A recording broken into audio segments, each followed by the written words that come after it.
the Texas Rangers, starring Joel McRae as Ranger Jace Pearson. Another authentic reenactment of a case transcribed from the files of the Texas Rangers.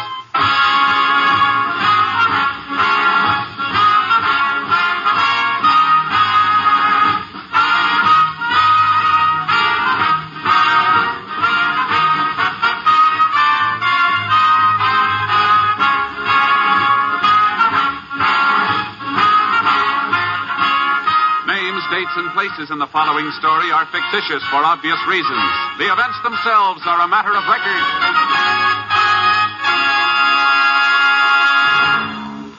How does a radio network go about covering a national political convention? It could be simple. Just place a microphone on the rostrum and listen to the speeches. Well, that's one way, but it wouldn't bring you the real excitement and atmosphere of a convention. It wouldn't bring you anything of the behind-the-scenes plans and deals that are so much a part of the political game. These are the reasons why NBC sent more than 300 expert newsmen and technicians to Chicago to cover the Democratic Convention beginning Monday, July 21st. There's an NBC man for every 4 delegates. With NBC, you'll interview the delegates, hear the candidates' informal speeches and off-guard moments, and the myriad political technicalities will be made crystal clear by America's greatest newsmen. Yes, for complete, careful, concise coverage of the Democratic National Convention, make your headquarters the NBC Radio Network. You will find that their years of leadership in radio news reporting means continued leadership in the coverage of the Democratic Convention. Now, Tales of the Texas Rangers.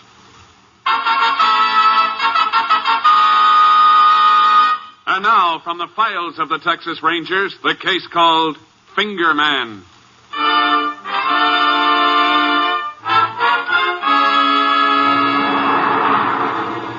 It is just before noon on a sweltering day in August 1943. In the county jail at Dover, Texas, 9 men are eating lunch at a table on the runway just outside their cells.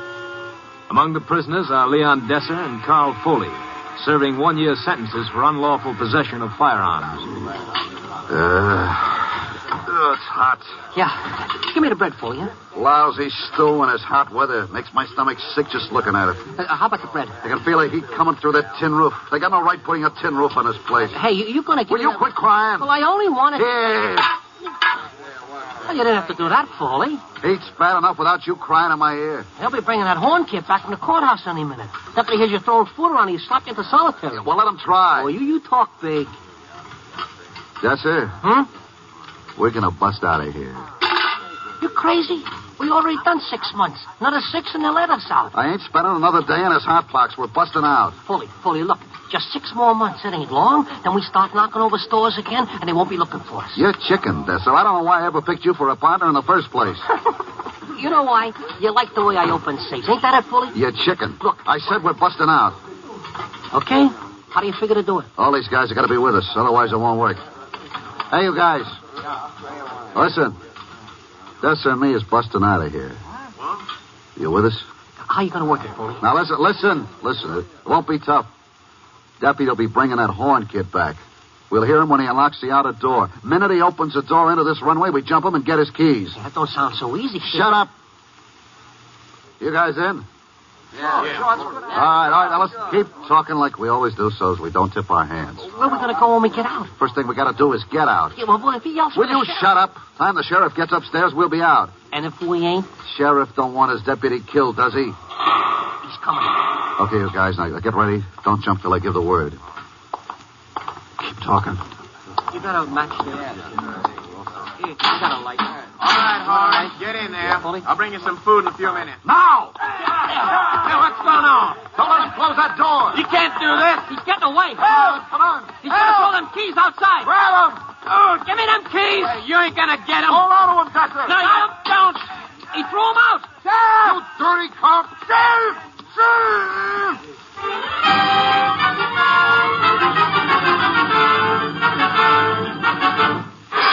Prisoners holding the deputy inside their cell block began to riot. Unable to cope with the situation alone, the sheriff requested assistance from all law enforcement officers in the vicinity. First to arrive on the scene was Texas Ranger Jace Pearson. As he pulled up in front of the jail, he found the sheriff outside, his rifle trained on broken bars of a second-story window. Sure glad you got here, Jace. Don't know how much longer I could have managed alone. And we'll have some more help in 10 or 15 minutes. A couple of highway patrol units are on the way. You can see where they busted out 2 of the bars in that window. Must have tore up one of the bunks to do it. Uh-huh. That rope they've let down looks like it was made out of mattress tickets. One of them started down just before you got here. Jumped back when I bounced a bullet off the side of the building. Yeah, just a matter of time before they try to use your deputy as a shield for a getaway. Yeah, and that's what worries me. If it hadn't been for Joe being up there, I'd have gone in. Yeah, it's just well you didn't try it alone. Anybody covering the side windows? Well, I deputized a few townspeople. Don't know how much good they'll be in a pinch.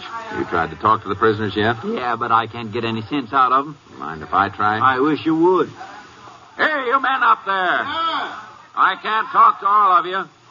Pick one to speak for you. There, you see, that's all I could get. I sure hope they haven't done anything to Joe. Boys want me to talk for them. And listen. Go back to your cells, all of you. The dirty no Don't good. forget us, Ranger. We know you won't do nothing while we got the deputy up here. You listen to what we got to say. What have you got to say? We're coming out. And we ain't going to be shot at. I wouldn't try it if I were you. You'll never make it. We'll take that chance. That's Foley, Jace. Him and his partner Dester are real bad apples. Yeah. Hey, Ranger. We want your guns. Yeah, we want your guns. Tie them to that rope we've got out the window. Then get back across the street and keep your hands up. Jace, I hate to say it, but if we want to save Joe, I reckon we ought to do what they tell us. That's something we won't do no matter what happens. All right, come on, Ranger. Quit stalling like you want something to happen to the deputy. How do we know he's all right? He's all right. We want to hear him tell us. He can't. We got him tied up and gagged. And take the gag out of his mouth. We want to hear him talk before we do anything else. Wait a minute. Poor old Joe. Reckon he feels pretty bad about letting himself get tricked the way he did. Yeah. Deputy's ready to talk now. Speak to him, Sheriff. You all right, Joe? Yeah, I'm all right, Sheriff. What you better do if they want? That's not Joe. You positive? I've known Joe for 15 years. I could tell his voice any place. I'm afraid they've already done something to him. Get one of the townspeople to take over here, Sheriff. We're going up there. Ted? Yo. Take over here, will you? Plug the first one shows his head outside those bars. Sheriff, I'll take care of All right, Jason, I'm ready. Who else is up there besides Foley and Dester? Most of them are pretty tough boys. 5 of them waiting trial for armed robbery. Dester and Foley are serving a term for carrying guns. Yeah, I heard that was all you could get on them. It don't seem like anybody's been too successful. I know. We got a list of 61 knob-knocking jobs we think Dester and Foley pulled. But so far, we've only been able to pin one offense on them. Yeah, and that was 8 years ago, wasn't it? They did 3 years at Huntsville then. You got your set of keys with you, Sheriff? Mine and Joe's. They must have rushed him before he could get out, but he did manage to throw the keys through the bars. You didn't talk to him before you came outside? No, as soon as I got close to the cell block, they started yelling they'd kill Joe if he come any closer. Hey, Foley, the sheriff's coming. He's got the ranger with him. Okay. Thought we told you to try nothing funny, Ranger. Where's the deputy? He's in here. And you better keep away if you don't want something to happen to him. Jace, there's just a chance Joe might still be alive. If we go in there... Foley, I'll give you 10 seconds to bring the deputy out here where we can see him. Otherwise, we're coming in. Keep out of here, Ranger. I'm warning you. You're back from this door, all of you. Open it up, Sheriff. They sure have made a wreck of this place. Yeah. Oh, get back. Now get back into your cells. Come on, move. Now, be careful, Jace. I said get back into those cells. And don't get any funny ideas, Dester. Now, what's a gun? I wasn't going to try that. Now, honest, Ranger. Now, all of you get moving. Keep moving. You, Foley, pick up your feet. Yeah, I'm picking it up. Now, get in your cells, all of you. All right, Sheriff. Lock them up. Okay, Jace. All right, keep back there, Ciccone. Pretty tough, ain't you, Ranger, huh? Bet you wouldn't try coming up here without them guns. Where's the deputy? Why don't you look for him? We've had just about enough smart talk out of you, Foley. You ain't even begun hearing from me.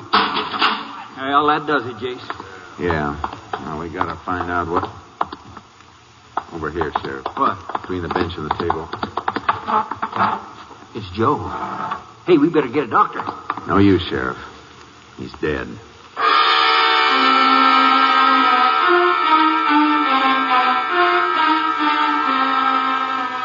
The deputy had been stabbed to death. After a short search, we found the murder weapon, a blood-stained fork.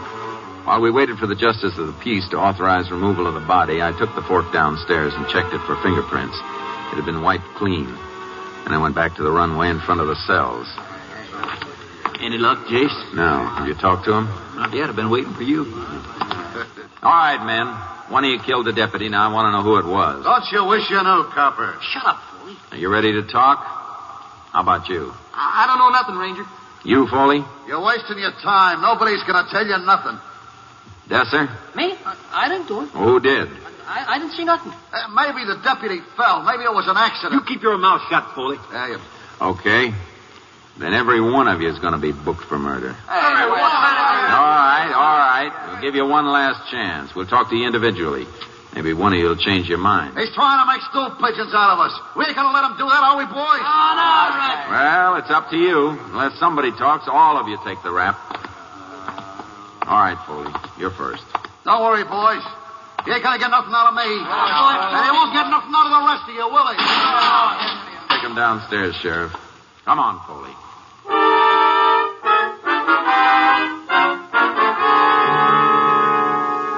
I'm getting tired, Ranger. When are you going to take me back up to my cell? When I'm through talking to you. Who killed the deputy? Takes a long time for you to catch on to something, don't it? I got nothing to say. Did you see him killed? How do I know? Things happen pretty fast up there. Reckon he got in somebody's way. Whose idea was it to break out of jail? We all got the idea at the same time. It's hot up there. Can't expect men to stay in a place like that when there's a chance of getting out. I got Desser out here, Jace, whenever you're ready. You can bring him in now, Sheriff. Come on, Desser. Don't push me, Sheriff. Come on. You didn't tell nothing, did you, Foley? You think I'm nuts? That's enough talk. Come on, Foley. Let's go back upstairs. See, you keep your mouth shut, Desser. I told you to pipe down. Sit down, Desser. Yeah, thanks, Ranger. But I got nothing to say. Nothing at all. The sheriff tells me you served 6 months of your term. Yeah, 6 months, yeah. Only 6 more to go, and you could have been out. It wasn't my idea to bust out of here, Ranger, honestly. Whose idea was it? Well, even if I didn't deserve getting put in here, I wasn't even thinking of busting out. Who planned the break? I don't know. Seems like the deputy opened the block door and things started happening. I don't know whose idea it was. Did you see the deputy get killed? No, not me. When all the fighting started, I run back into my cell. I don't like fighting. Ranger, you gotta believe me. I turned over a new leaf. I'm going straight. It's a shame you won't have a chance to prove it. Why not? You heard what I said upstairs. If we don't find out who killed the deputy, you all take the rap. Well, what happens if maybe somebody talks? Then only the guilty person goes on trial for murder. I ain't saying I seen anything, Ranger. But suppose I did. And suppose I told you what I seen. You think maybe I wouldn't have to serve my other 6 months? And that's something that's not up to me. Oh, it ain't fair to send a guy like me up with the rest of them. I didn't have nothing to do with him. What do you know about it, Desser? If a man was to tell what he's seen, them fellas upstairs, they'd kill him. If they knew, would they have to know? Sooner or later, you'd have to testify at the trial. Oh, yeah, I forgot to be a trial yet. What do you know, Desser? I don't want to take no murder rap, Ranger. I'm going straight. I just want to get out. And chances are you never will if you don't tell what you know. Yeah. Well, suppose I wasn't in my cell when a deputy got stabbed. I didn't think you were. Suppose I was to talk to them fellas upstairs, they'd kill me. Sheriff could arrange a separate cell for you. You sure about that, Ranger? Uh-huh. And none of them couldn't get near me? That's right. Who was it, Desser? Now, you gotta protect me, Ranger. You gotta. We'll see that you're safe. Who killed the deputy? The guy I used to work with. Carl Foley.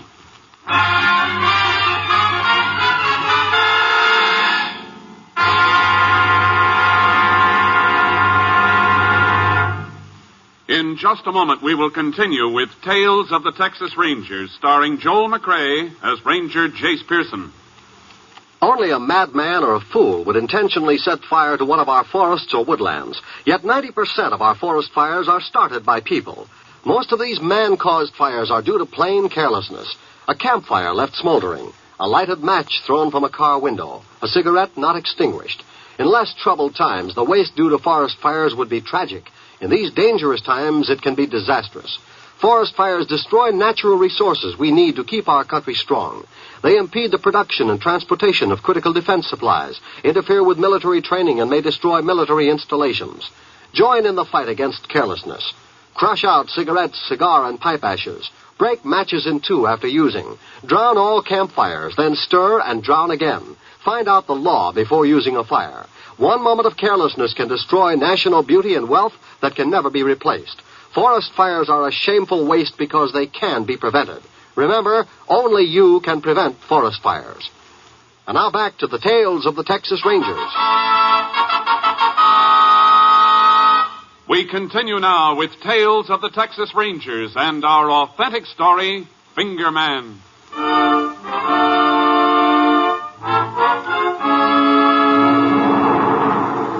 We called in 2 townspeople as witnesses and took Leon Desser's statement naming Foley as the killer. But we knew Desser's word alone wouldn't be enough for a conviction.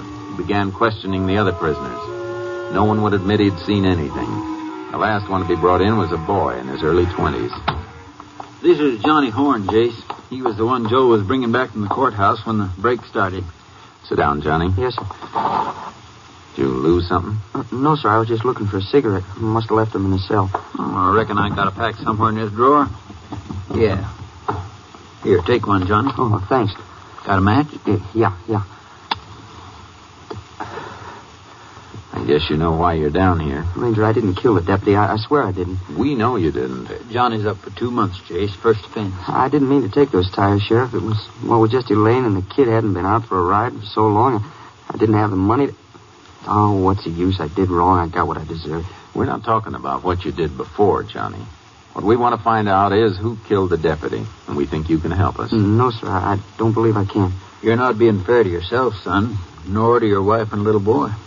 There's no reason why you should have to go up on a murder charge. I'm not going to talk, Sheriff. That's all there is to it. Why don't you want to talk? Ranger, don't ask me any more questions, please. You're afraid something would happen to you if you told us who the killer is, aren't you? Sure, I'm afraid. When the sheriff took me out of the cell just now, I could feel them staring at me, all of them. I knew what they were thinking. I know what they'll do to me if I open my mouth. I can promise you, Johnny, nothing's going to happen to you. Oh, that's easy for you to say, but I know those men. I've been listening to them talk. They'd kill me. They'd never have to see you again, Johnny. I'm scared, Ranger. I'm scared. What would you say if I told you one of the other men has already talked? I'd say you were trying some kind of trick. Oh, now, Johnny. One of them has talked, Johnny. Which one? I'm afraid we can't tell you that, but we have a statement right here. Well, then why do you want me to talk? You've got what you need. One witness wouldn't clinch our case. We need at least 2. Well, then you better find somebody else. Listen to this, Johnny. When the deputy came in with Horn, we run at him and kept him from closing the block door. He busts away from us and run to the outside door. Is that the way it happened? Yeah? I'll read a little further. Foley and some of the others run after the deputy and caught him at the outer door, but he threw his key through the bars and we couldn't get out. Then he started hollering for the sheriff. Foley tried to shut him up, but he kept hollering. Then Foley stuck the fork in his back 2 or 3 times. We seen he was dead. Now, does that sound like we're using a trick on you, Johnny? No, sir. Is that statement right? Ranger. Was it Foley? Yeah. Foley killed him. Take care of Johnny, Sheriff. We're booking Foley for murder.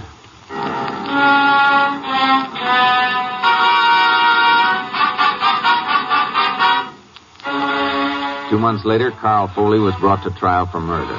On the testimony of Desser and Johnny Horn, he was convicted and sentenced to life imprisonment.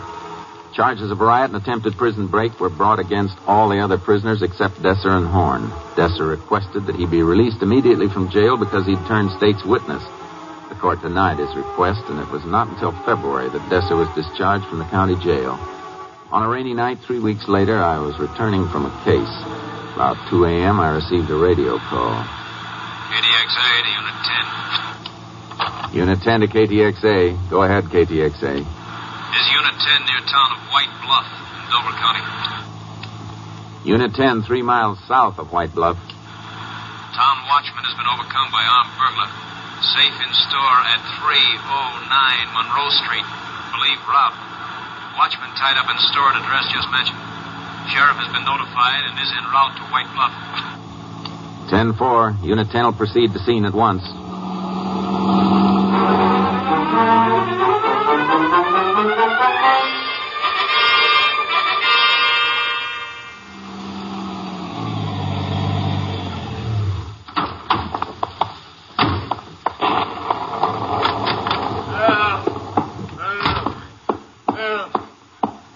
You're okay now. I just about give up hope anybody was coming. Let me get this rope off here. Yeah. Where's the person who put in the call? I did it myself. Worked the gag out of my mouth, and I rolled over to the phone and nudged the receiver off the hook with my head. There we are. Yeah. Much obliged, Ranger. Now, if you just help me get up. Thank you. You look like you've taken a pretty bad bump on the head. You want me to get you a doctor? No, I'll be all right. Just a little stiff from being tied up. You better sit down over here a while. Yeah, I believe I will. Where's the safe? Over in that corner. Yeah. You got it all right. Knob's knocked off. I was afraid of that. He conked me on the head. When I woke up, I was tied up and gagged. Did you get a look at the man? Now, at first, he come up behind me, jabbed a gun in my back, and grabbed my... that you, Sheriff? Oh, geez. I saw the ranger car outside, but I didn't know it was you. I just got here a few minutes ago. Well, you look like you've had a little going over, Harry. I'll be all right. Did you see the fellow who did it? We were just talking about that. You said you didn't see his face at first. No, sir, not till I took my keys and started opening the door to this place. Then I got a good look at him over my shoulder. Little fella he was. I was kind of surprised he had so much strength. Did you notice if he blinked his eyes every now and then? Yeah. How'd you know, Ranger? I got an idea it could be an old friend of ours. You mean Leon Desser? Uh-huh. The way he blinks his eyes, jumping the watchman from behind. Couldn't be anybody else. All that talk about going straight. Should have known he didn't mean a word of it. It sounds like he's not doing so well without his partner, Foley. This is the first time anybody actually got a look at him on a job. Where were you when he first jumped you? In front of this store? No, I was 3 or 4 doors up. I seen a car parked in front of the feed store. Only car on the street, so I went to take a look. I was shining my light on him, and I felt a gun in my back. He must have been hiding in one of the doorways. Was the car a light-colored sedan?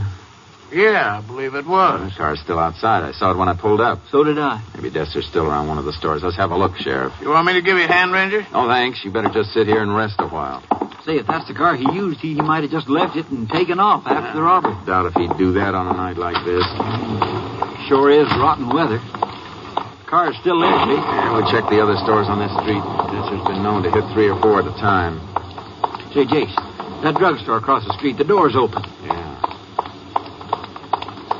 Watch yourself walking in. Uh-huh. I don't see the light switch. Maybe he... Never mind the lights. The back door's open. Come on. Yeah, there's no doubt about his going out this way. You can see his muddy tracks plain as anything. Right out into the alley. Just a second, Sheriff. What?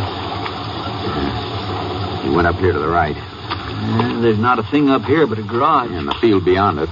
Yeah, he could have taken off across the field for those hills. If he did, we'll have a rough time finding him out there on a night like this. Hold it, Sheriff. What? The tracks stop here. Pretty close to the garage. Reckon we'd better check inside. Huh? Yeah.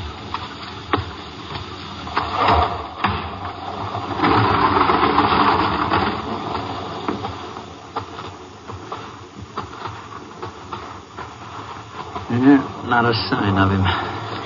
This dirt floor makes it hard to tell if he was in here at all. What do you want to do now, Jace? Put out an APB? Yeah, and I'll take my horse and... Wait a minute. What's the matter? The wrong side ladder going up to the loft. Fresh mud. Yeah. Cover me. I'm going up. Now be careful, Jace.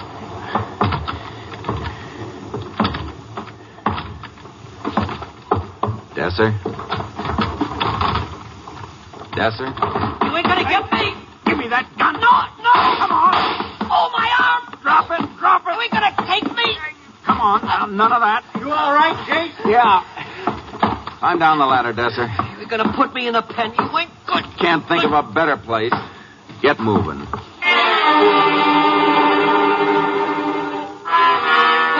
Leon Desser was brought to trial in the district court at Dover, Texas. Under terms of the Habitual Criminal Act, he was sentenced to life imprisonment at Huntsville. The sheriff requested that I assist him in delivering Desser to the penitentiary. It was about 11 o'clock on a warm morning in May when we approached the Huntsville wall. Well, just a couple of more minutes and we'll be there. Yeah, You sure they're going to keep me here at the main wall, Ranger? that's what we were told. That's good. You sure changed your tune. A week ago, you squealed like a stuck hog every time anybody mentioned the pen. That was last week. What's happened since then? I found out a few things. Like what? Like Foley ain't at the main wall. They got him over at the retrieve What farm. makes you so sure of that? You cops think you can keep me from finding things out. I got ways of knowing. You have, huh? Sure. And as long as Foley ain't where I am going to be, I ain't got nothing to worry about. Come on, Desser. Okay. Sheriff, you want to take our guns over at the guard tower? I'll start ahead with Desser. Sure, Jace. Well, sounds like Desser's already got a welcoming committee. Up there, looking out through the bar. I got lots of friends here. They'd be glad to see me. Let's go, Desser. You know, Ranger, you was pretty lucky catching me like you did. But I ain't feeling too bad about it. I wouldn't be surprised if I was a trustee inside a year. I wouldn't bet on it. And you'd be missing a sure thing. You just watch. This way, Desser. You telling me? You go right around the corner here to the left past the commissary. I know the way. I'm going to be working in that commissary one of these days. They can't treat a smart guy like me like some ordinary con, you know. You got it all figured out, haven't you? I always figure everything out. What's the matter? That guy, buying a pack of cigarettes in there. That's Foley, ain't it? I believe it is. He lied to me. He ain't at Retrieve. He's right here. Come on, Desser. No, I ain't going. He'll kill me. He won't get through those bars. Come on. You have to go to the warden's office. Ranger, he sees me. He sees me, Ranger. Look. Well, if it ain't Desser. I heard you was coming down. Couldn't wait till I seen you. No. Keep moving, Desser. No, take me out of here. Take me out. I got big plans for you, Desser. Big plans. He's going to kill me. You won't be anywhere near him. They're going to isolate you in another wing. Yeah, well, it ain't going to help. You'll be safe enough. Yeah, but he'll be in this building, figuring out how he can get me. If he's trying to get me all the time I'm here. If you'd have meant what you said about going straight, you wouldn't be here at all. Come on.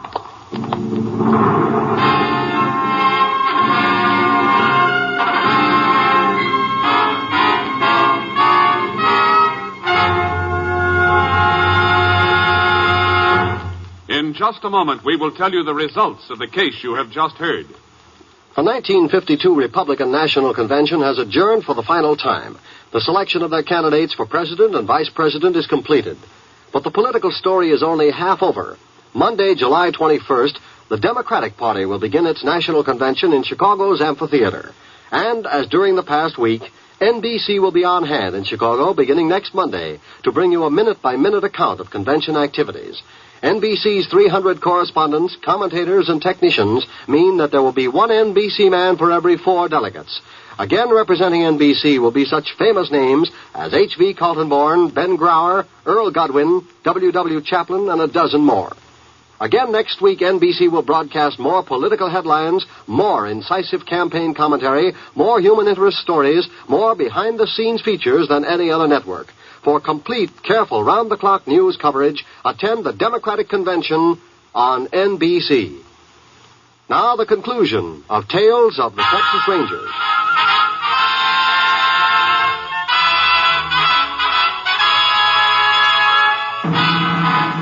And now, here are the results of the case you have just heard. Leon Desser was confined in an isolated wing of Huntsville Penitentiary. Throughout the years, he has been carefully guarded. As an additional precautionary measure, Carl Foley was transferred to the retrieve unit of the penitentiary system. Next week, Joel McRae in another authentic reenactment of a case from the files of the Texas Rangers.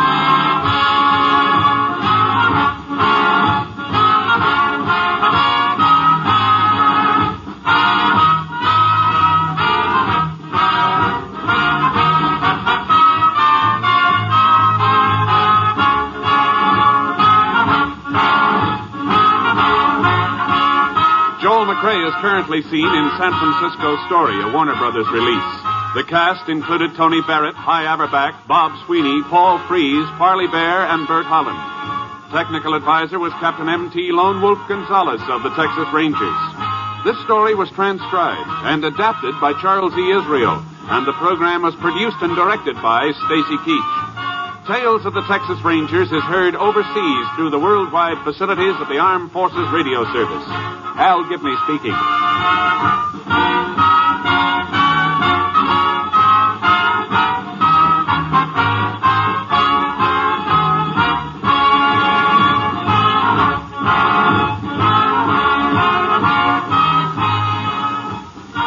Wednesday is here, the best of Groucho on NBC.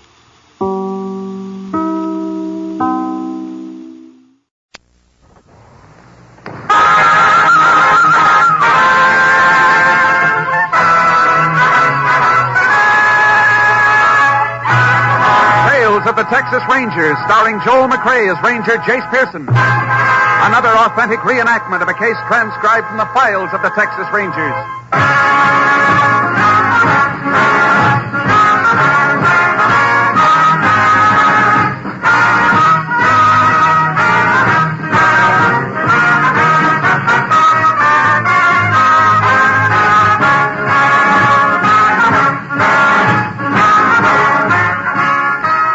dates and places in the following story are fictitious for obvious reasons.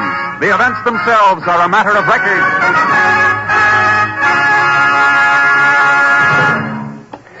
In this election year, this station is making it possible for you to follow the campaign of the next president on NBC. Tuesday, July 1st, be sure to hear another of NBC's pre-convention broadcasts. This program is called Convention City.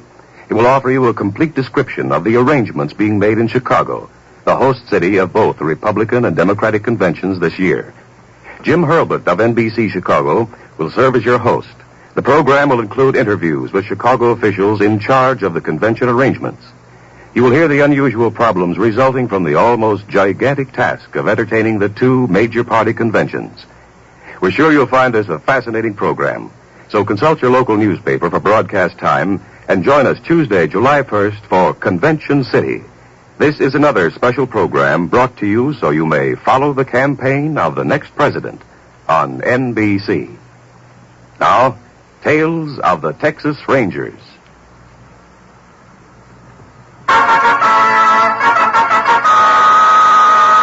And now, from the files of the Texas Rangers, the case called Ex-Con.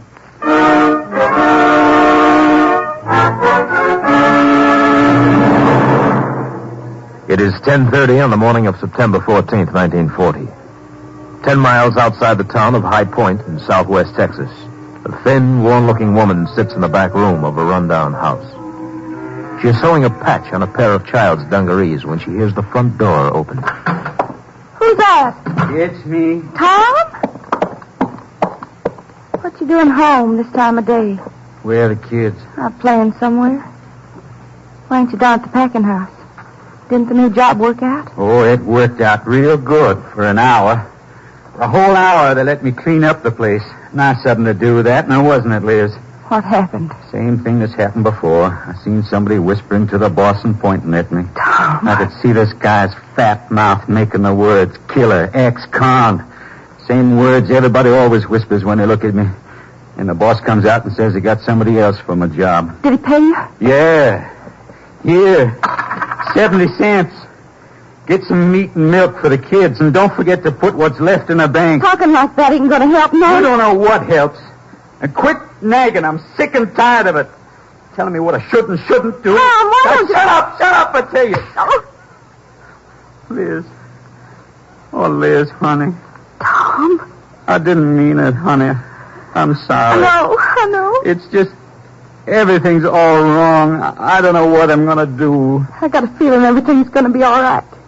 But there was even a man here looking for you this morning. What kind of man? You had real good clothes on and a pretty car. Maybe he's got some work for you. Could be that fella from over at the brickyard. He almost gave me a job when I got out of the pen. Yeah, that's who it must be.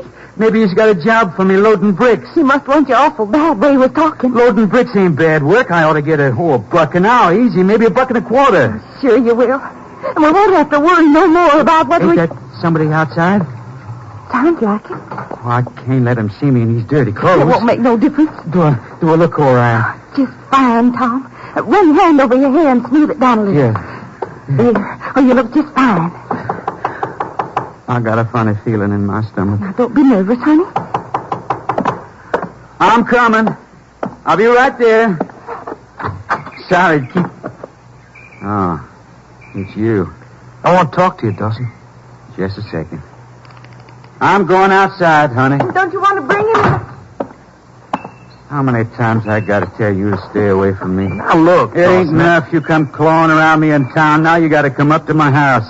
I'm only trying to offer you a job. I come to your farm for a job. You turned me down. Well, that was different. But it's okay to ask me to do your dirty work, huh? Don't look at it that way, Dawson. We're just helping each other out. I told you before, I don't go for killing. Suppose I give you 1,000 for the job instead of 500. Why? Now, wait a minute.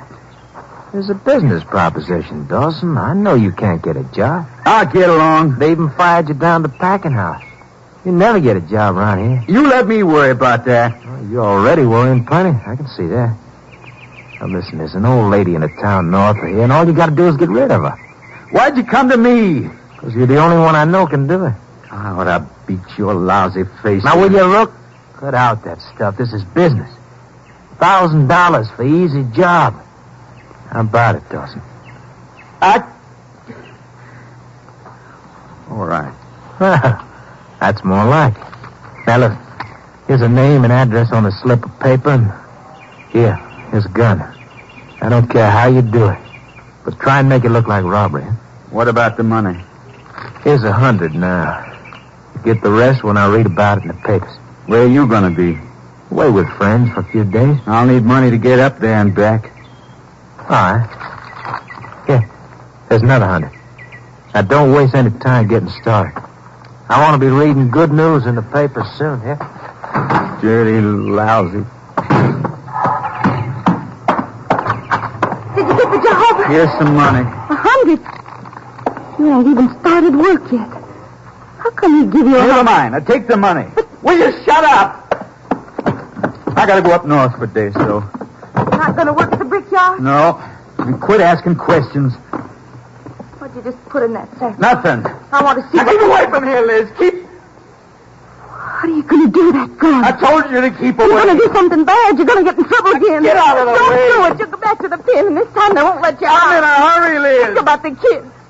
You want them to grow up knowing their fathers are... Yeah, go ahead. Say it. Knowing their father's a con. Well, they're right.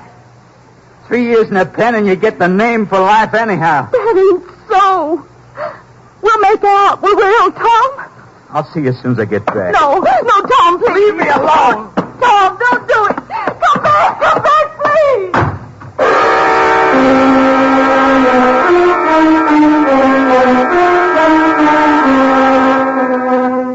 10 minutes after Tom Dawson left the house, his wife took the children to a neighbor's. At noon, she appeared at a Texas Ranger Company headquarters. The distressed woman told her story to Ranger Jace Pearson. I'm sorry, Ranger. I don't mean to keep bawling like this. That's all right, man. Tom ain't bad. Nobody knows that better than me. I didn't want to come here. But I gotta keep him from getting locked up again. We'll do everything we can to help. Now, about this man who came to your place this morning. You say you never saw him before? Well, this morning was the first time. And you don't know what he paid your husband to do? No. But it must have been something bad. Else he wouldn't have given Tom a gun. You sure your husband said he was heading north? I'm sure of that. Tom never fooled with a gun before. He wouldn't hurt nobody on purpose, but he's got an awful bad temper. I'm afraid we already know that from his record, ma'am.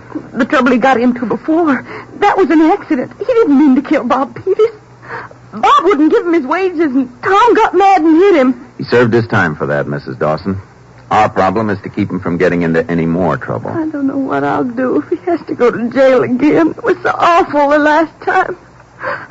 Oh, Ranger, you gotta stop Tom from doing something bad. You got to. We will, ma'am, if we can find him.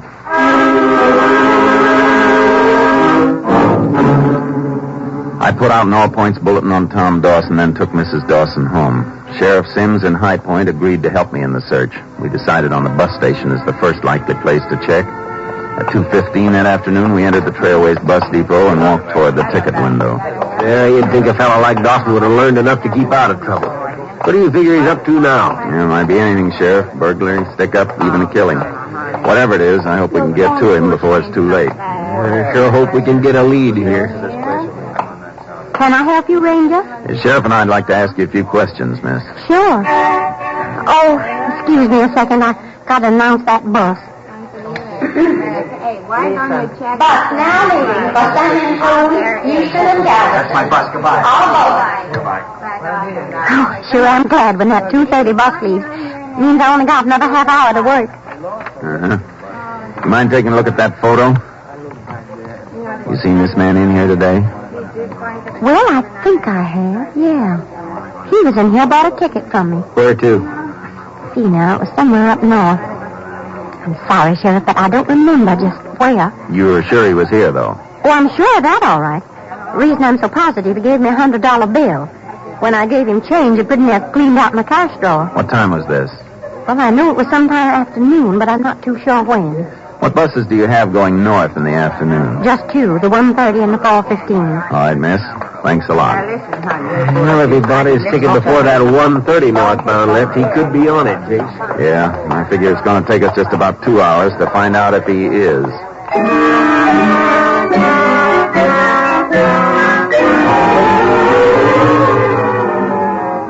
We drove north and overtook the 1:30 bus after it had traveled a little over 100 miles. Dawson was not aboard. We checked the 4:15 bus. He wasn't on it either. By 11 the next morning, we'd combed all of the towns where he could have stopped off. Still no trace of him. We gave up the search and headed back toward High Point. By noon, we were just coming into town. I'm really beat, Jason. When I get to bed, I'm not going to move for 2 days. Sure been a long night. Worst part of it is we didn't accomplish a thing. We can be pretty sure whatever Dawson got paid to do, he's probably done it by now. I sure feel sorry for that wife of his. If Dawson gets sent up now, it's going to be for a long, long time. What are you stopping here for? Over there, Sheriff. Coming out of that feed store. Well, Dawson. Right on Main Street. Let's go. He must see us, but it don't seem to bother him. He's just standing there. He could be playing it cagey. Watch yourself. Yeah. Jason's starting to move. Hold it, Dawson. What do you want? We'd like to talk to you. What about? About a bus ride you took yesterday. You crazy? I ain't been on a bus in months. Frisk him, Sheriff. Put your hands over your head. Why can't you guys leave me alone just because I spent a few years in the pen? No gun, Jace. What are you talking about, gun? I never had no gun. Here's his wallet. Nothing. Not even $1 bill. That's right, and you know why? Because you guys won't leave me alone so as I can get a job. Like just now in that feed Wait store. a minute. There's something in this inside pocket. Yeah, slip of paper. What'd it say? Bella Ross, RFD 12, Odessa. Give me that. Who's Bella Ross? That's my business. Odessa's north of here, Jace. It's only 200 miles. Dawson could have made it up and back since yesterday. Were you in Odessa last night, Dawson? No. Then where were you? Well, I always am nights. Home. Can you prove it? Sure. Go talk to my wife. She'll tell you I was home. The whole night.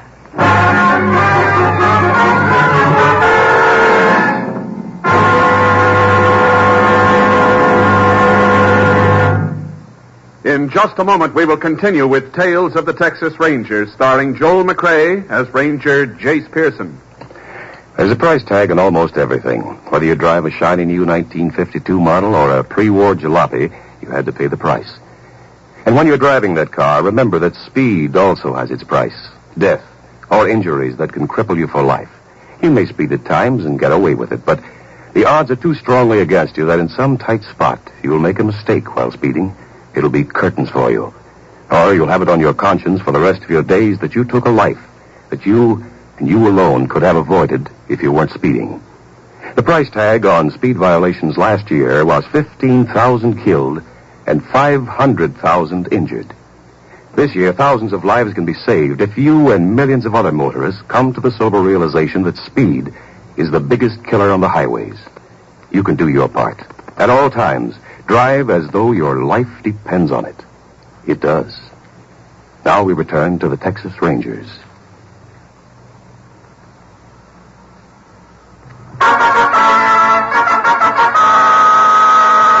We continue now with Tales of the Texas Rangers and our authentic story, Ex-Con.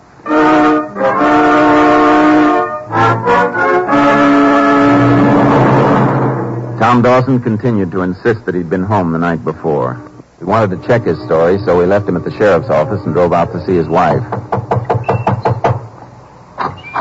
Oh, Can we come in, Mrs. Dawson? yeah. Yeah, you can come in. Thanks. What do you want? Just like to talk to you about your husband. Tom ain't done nothing. We're not saying he has, but after talking to him in town, we got a few things we want to clear up. You talk to Tom. Where is he? The sheriff's office. He ain't done nothing, I tell you. I wish I'd never come to you. I should have known it wouldn't bring nothing but trouble. Where was your husband last night? He was here, home with me the whole night. Yesterday you told me he left the house carrying a gun. You were afraid he was going to get into trouble. I don't know why I come and told you that. Once in a while, I get thinking things that never happened, like I've been dreaming. You told the ranger a man came up here and paid your husband to do something for him. Was that a dream, too? I don't know. Maybe it was. I don't know nothing no more. Mrs. Dawson, do you know a woman up in Odessa named Bella Ross?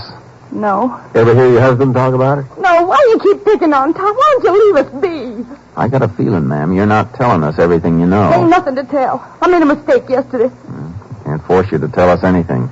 But we'll find out what we want to know. And if your husband has done something wrong, we'll... He ain't, I tell you. He ain't done nothing wrong. All right, ma'am. We'll be going now. Ranger. Yes, ma'am? Nothing. Goodbye, Miss Dawson. Jace, that woman's story's full of holes. She's lying. I know. I was kind of hoping she'd save us that trip to Odessa. You need to check on Bella Ross? Yeah. Let's get up there and see if she fits into this.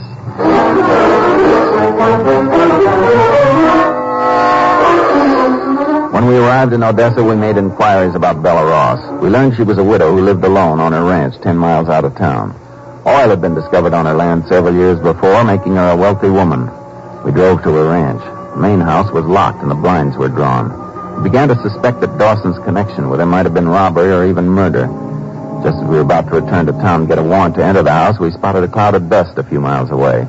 We took the car and headed across the range. As we approached, we saw that the dust was made by a group of men branding calves in a makeshift corral. Jace, I think we're just wasting time coming out here. I don't think any of these boys would have a key to the house. If the foreman's out here, he might.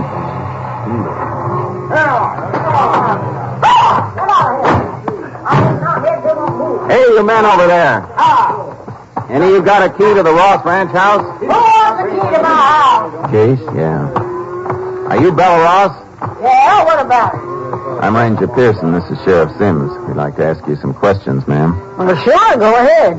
Have you noticed any strangers around your place the last day or so? No, can't say as I have. Why? You know a man named Dawson? Excuse me a second, Ranger. Jim!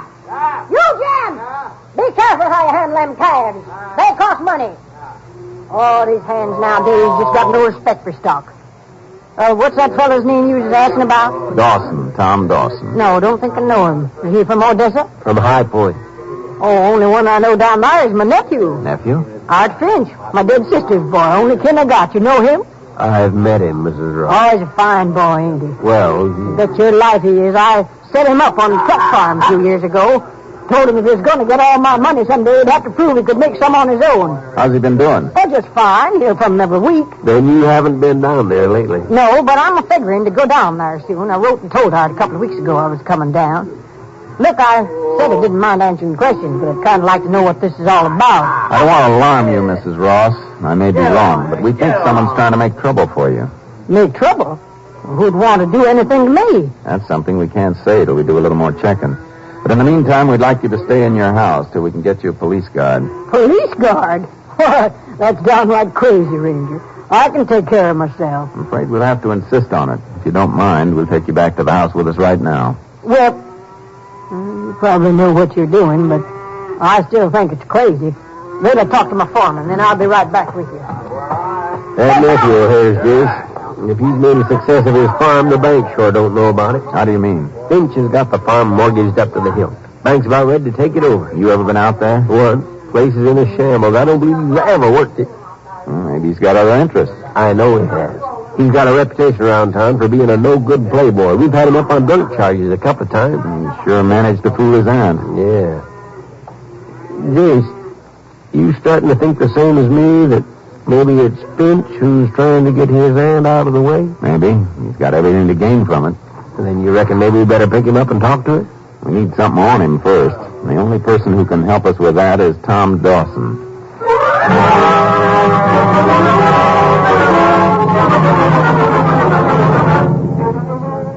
We went back to High Point and began to question Dawson. We told him we thought Finch had hired him to kill Mrs. Ross. He continued to deny he had been hired to kill anyone. I saw we were getting nowhere and figured Mrs. Dawson might be able to help us make her husband talk. I drove out to pick her up. On the way into town, I told her our suspicions. From her reaction, I was convinced she still didn't know the nature of the job her husband had been paid for. She told me she was sure Dawson had changed his mind on his own accord.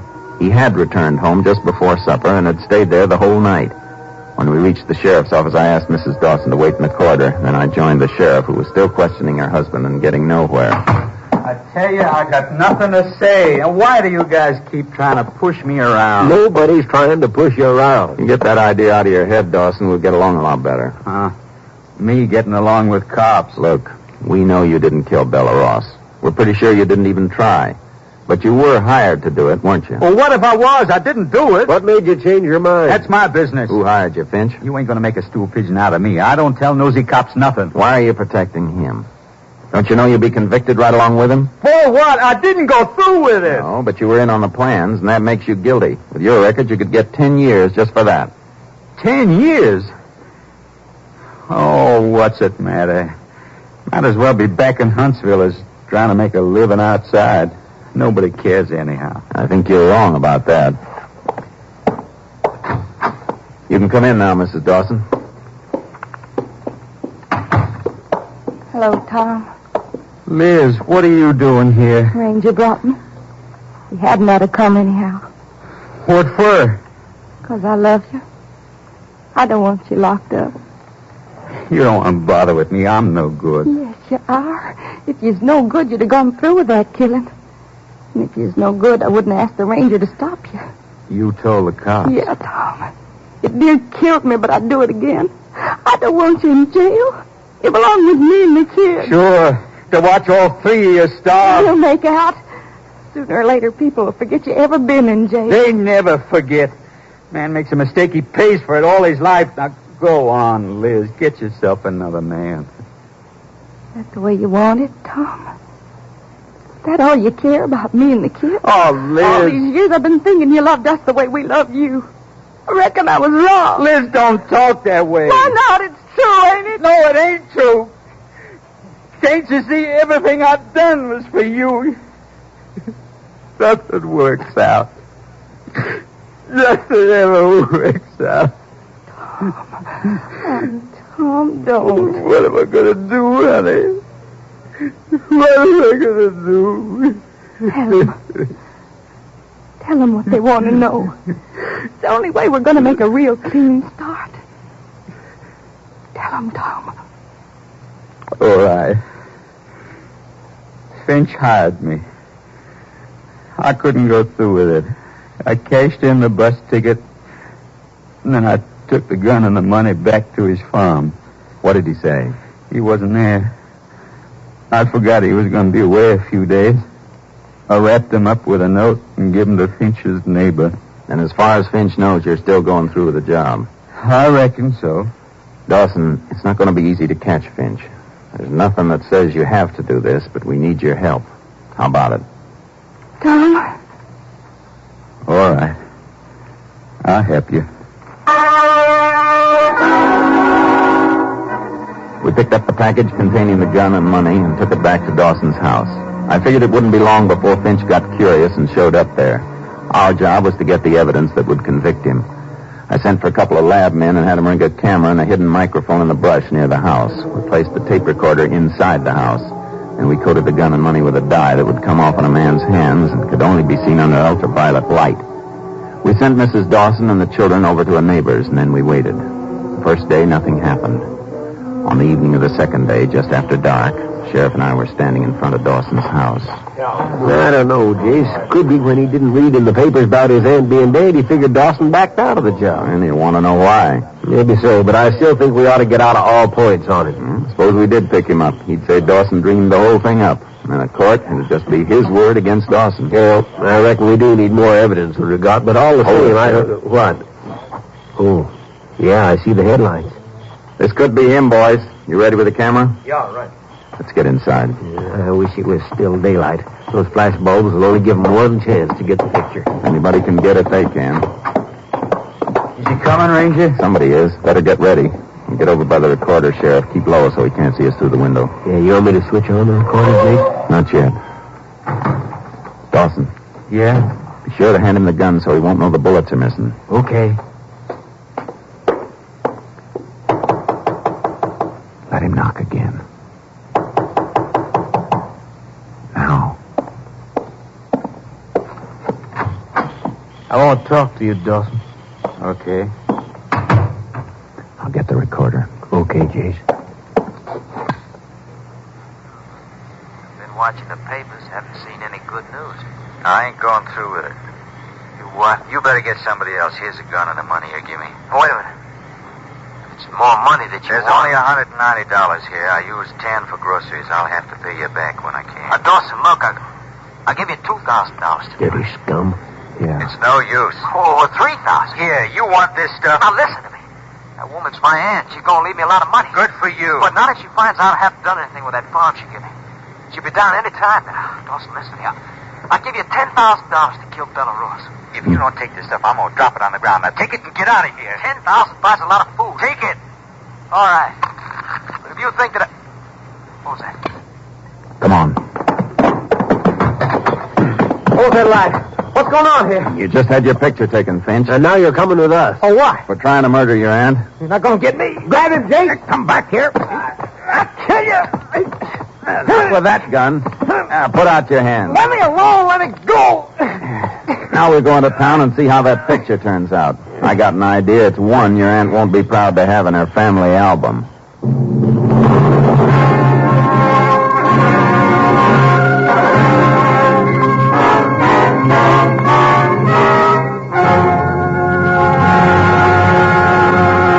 In just a moment, we will tell you the results of the case you have just heard.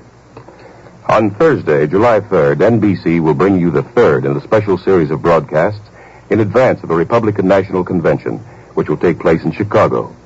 The program will feature well-known NBC newsmen assigned to the headquarters of the major candidates. You'll find your favorite commentators and reporters in Chicago, W.W. Chaplin, Merrill Muller, Richard Harkness, and Bob Letts. These NBC newsmen will describe campaign headquarters operations, and they will interview campaign managers and other key figures in the camps of Taft, Eisenhower, Warren, and Stassen. Yes, the NBC microphones will listen in to every detail and report it to you. Consult your local newspaper for broadcast time, and be sure to join us Thursday, July 3rd for Headquarters Report. This program is another step forward, making it possible for you to follow the campaign of the next president on NBC. Now, Tales of the Texas Rangers.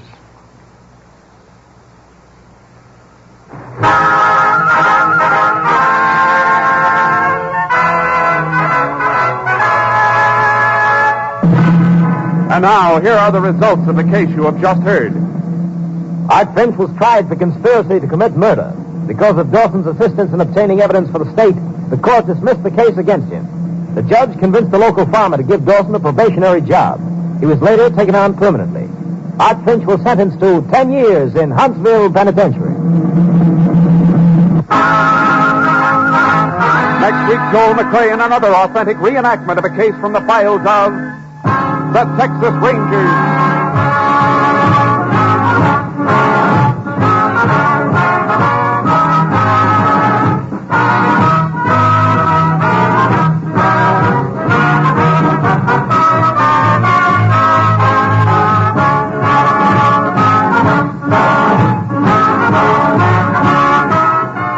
Technical advisor was Captain M.T. Lone Wolf Gonzalez of the Texas Rangers. This story was transcribed and adapted by Charles E. Israel, and the program was produced and directed by Stacy Keach. Hal Gibney speaking.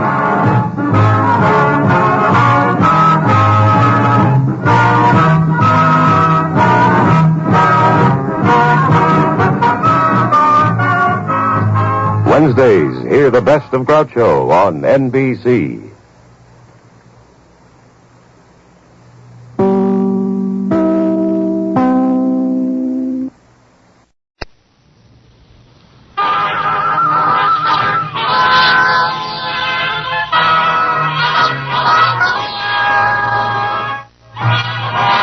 Of the Texas Rangers, starring Joel McRae as Ranger Jace Pearson. Another authentic reenactment of a case transcribed from the files of the Texas Rangers.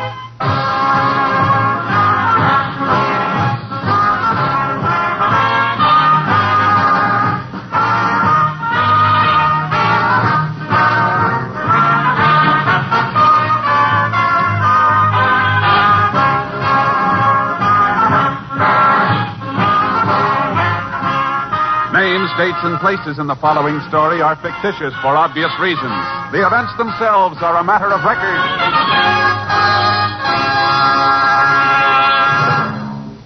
I'd like to talk to the ladies for a moment. We can't eliminate your work for you. I wish we could.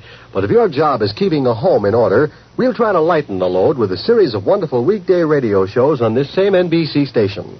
Walter O'Keefe is your genial host on Double or Nothing, and O'Keefe's okay. Set your dial to Double or Nothing, and the laughter will add a bit of brightness to your day. Another friend of yours is radio's Warren Hull, who daily presides over Strike It Rich, the program with a heart. The program that can give you a lift while bringing financial happiness to a contestant. Dave Garroway is another gloom chaser in NBC's daytime schedule. And Bob and Ray, this year's Peabody Award-winning comics, make subtle fun of radio in a rib-tickling way. So be sure to include them in your listening, too. Yes, as I said before, I wish we could eliminate your housework, but since we can't, maybe listening to these fine NBC shows will help to pass the time more quickly. Why don't you try it out, tomorrow and every day this week? Now, Tales of the Texas Rangers.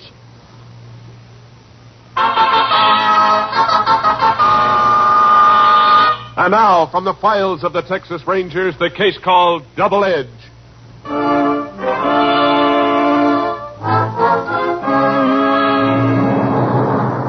It is 11:30 on a Monday morning in June during the early 1920s.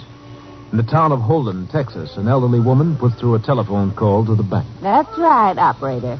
423J. Now you be quiet, baby. You know your mother doesn't like you to cry. Hello? Mr. Vance? Yeah? This is Agatha Winford. How are you today? Oh, just fine, thanks, Miss Winford. Say, would you hold on a second, please? Just a minute. Here's your bank book, Miss Winford. Fine. Now, what can I do for you, Miss Winford? Oh, well, I'm over here at Miss Johnson's minding her baby while she's marking, and I thought she wouldn't mind if I used her phone to call you. Yes, ma'am. Well, I just got a notice from you this morning, and I want to tell you the bank's made an awful mistake in my account. What is the mistake, Miss Winford? Well, I know I've got $43 left in my checking account, but that notice you sent said I've only got 23. Now, that's just not so. Now, we're very careful here, ma'am. Maybe you made some kind of mistake in your addition. No, I didn't. Would you please excuse me, Miss Winford? Can you hold on while I take care of a customer here? Well, all right. Thank you. Yes, sir. What can I do? I'll be with you in a minute, baby. Baby. Baby, oh, well. Now, baby, don't you cry. That's a good baby. Now, you just be nice while I finish talking to Mr. Vance here. Mr. Vance? Now, look, mister. Give me all the money you got. Still busy. Put it in this paper bag. All right, now, wait a minute. Here. Give me the rest. In the back of the drawer. I don't have any more. You want your brains blown out? Give me that money. Oh! All right. Here you are, mister. Mr. Vance? Keep it quiet back Mr. there. Vance. Nobody talking. Oh. That's all I got, mister. Were you kidding? Go in that other drawer and clean it out. Huh? Yes, sir. What am I going to do? What's his phone doing off the hook? Well, I don't know. Oh. Hang it up. Yes, sir. Oh, this is awful. Operator? Oh, why don't you answer? Operator?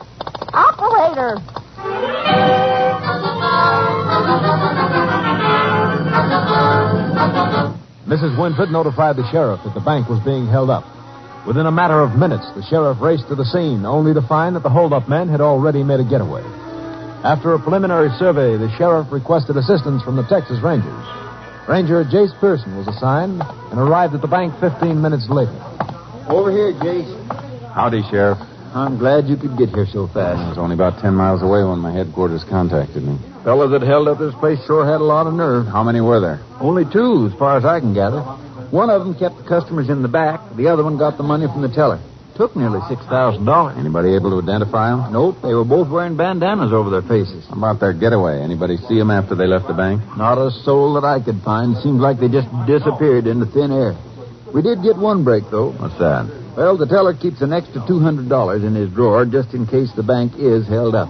10/20s with a special marking. How are the bills marked? There's a green dot inked in under the first letter of the serial number. Naturally, the bank's got a record of the numbers. That'll help us some. We'll get out a circular. By tomorrow morning, every bank and police officer in Texas will have a copy. It beats me how these fellas had so much nerve. Had it planned right down to the last move. They even took into consideration... Oh, there's Jim Vance coming out of that office. He's a teller. Reckon he's bringing that list of serial numbers. Uh-huh. Got that list of numbers for us, Jim? Yes, sir. Right here. But there was something else I want to see you by. What's that? Well, now, I forgot all about this in the excitement. The man who was holding customers in the back, he passed me on his way out. Yeah? Seemed to be having trouble with his bandana. He slipped down a little just as he got alongside my window. You mean you got to look at his face? Oh, no, sir. Not exactly. But I did say one thing. Remembered it while I was writing out those numbers just now. He had a mole under his eye. Pretty good sized one, too. Which eye was it under? Right? No, I got it twisted. I was facing him, so it must have been his left eye. Well, at least we got some information for that bulletin, Jace. Yeah, let's put it on the wires.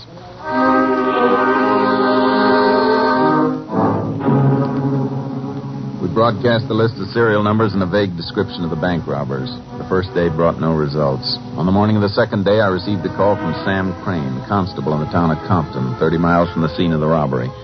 He told me the bank in Compton had reported receiving one of the marked bills the day before. The sheriff wasn't free at the moment, so I went to Compton alone. 10 that morning, I entered the constable's office. Well, Jay. Howdy, Crane. Good to see you again. Real good. It's been a long time since we worked together. Over a year. What about that marked bill? Bank tell you who brought it in? It took the bank a little while to find out. Had to go through all their deposit slips from yesterday. Finally told me it was the owner of a hardware store here, a man by the name of Allen. Are you sure about that? Yeah, and we might be lucky. Was the only 20 in his deposit for yesterday. Haven't you checked him yet? Well, no. I thought it might be better if you did it. See, Allen and I don't get along very well. Don't think he'd be too cooperative with me. This thing's too important to take a chance. Uh-huh. Tell me where his place is. I'll go see him. It's just down the street. I'll go along with you, Jace, but if you don't mind, I'll let you do the talking. Sure. You figure this Allen could have been involved in the robbery himself? Him?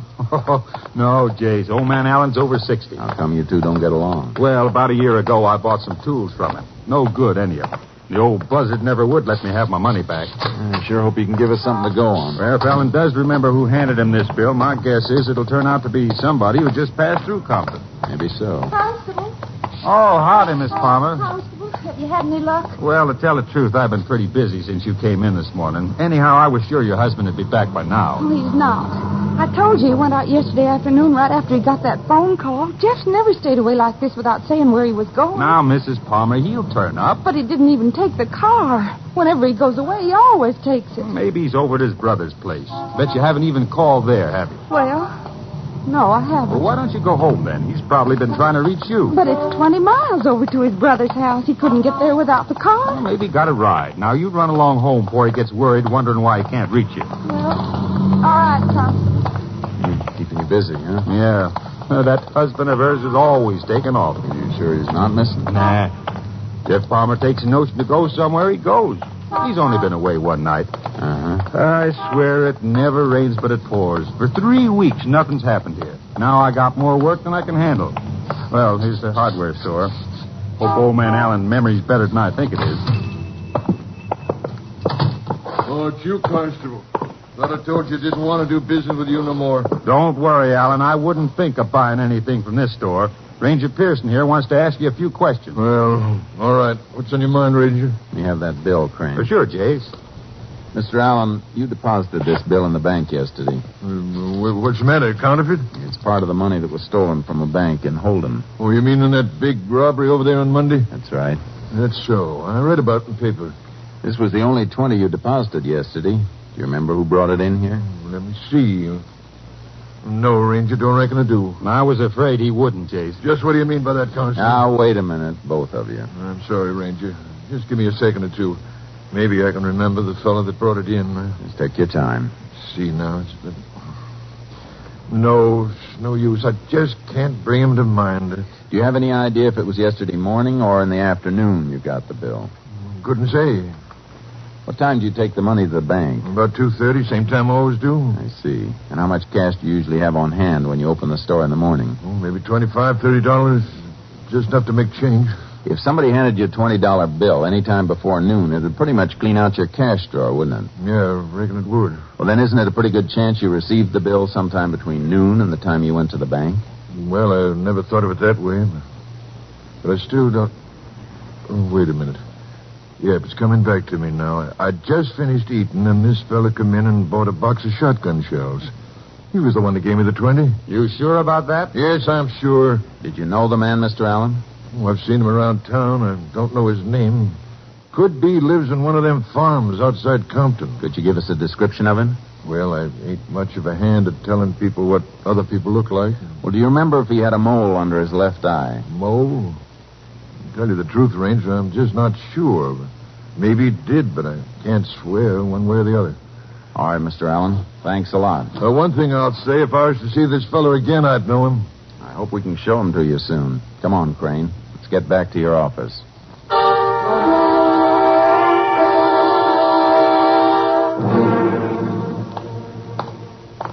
I still think the old man made a mistake, Jace. That bank job wasn't pulled by any local boys. Maybe not. There's no doubt one of the men we're after was around here. We've got to see if he's still around.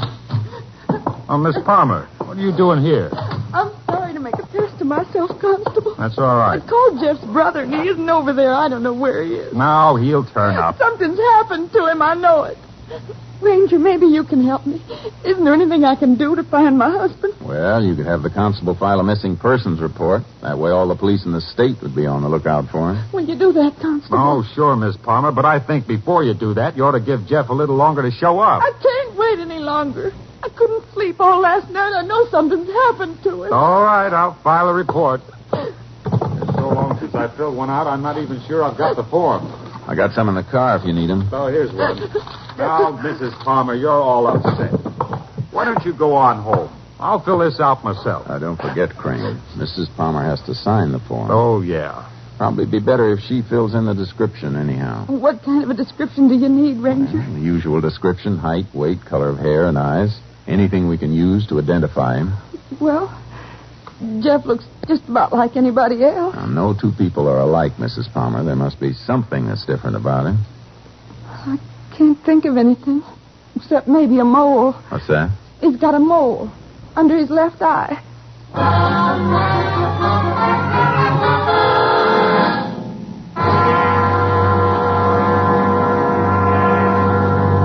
In just a moment, we will continue with Tales of the Texas Rangers, starring Joel McRae as Ranger Jace Pearson. As a civilian at home, what is your obligation to a soldier in a foxhole in Korea? Maybe you haven't considered that question. If you haven't, it's understandable. A foxhole in Korea is pretty remote, after all, from your everyday life. And it wouldn't help if you were constantly worrying. But if you have stopped to consider it, the least we can do here at home in the States is to help keep America financially strong. That's the best way to back up the men in the Army, Navy, and Air Force. One of the best ways to help keep America financially strong is to buy United States defense bonds regularly. If you think you can't afford it, look into the payroll savings plan where you work. You'll probably change your mind. You can have any amount you specify saved from each paycheck. When there's enough for a defense bond, it is purchased and turned over to you. And remember, today defense bonds offer you more interest, a quicker return on your money. They're now even better. Invest more in defense bonds. Now, Tales of the Texas Rangers.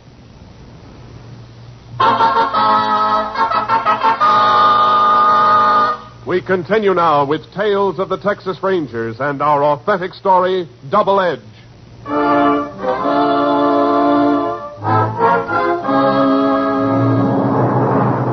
I was fairly sure now that Jeff Palmer was one of the two men we were after. Continued questioning of his wife convinced me she knew nothing of the bank robbery. We put out an APB on Palmer. 3 days later, I had a call from the sheriff.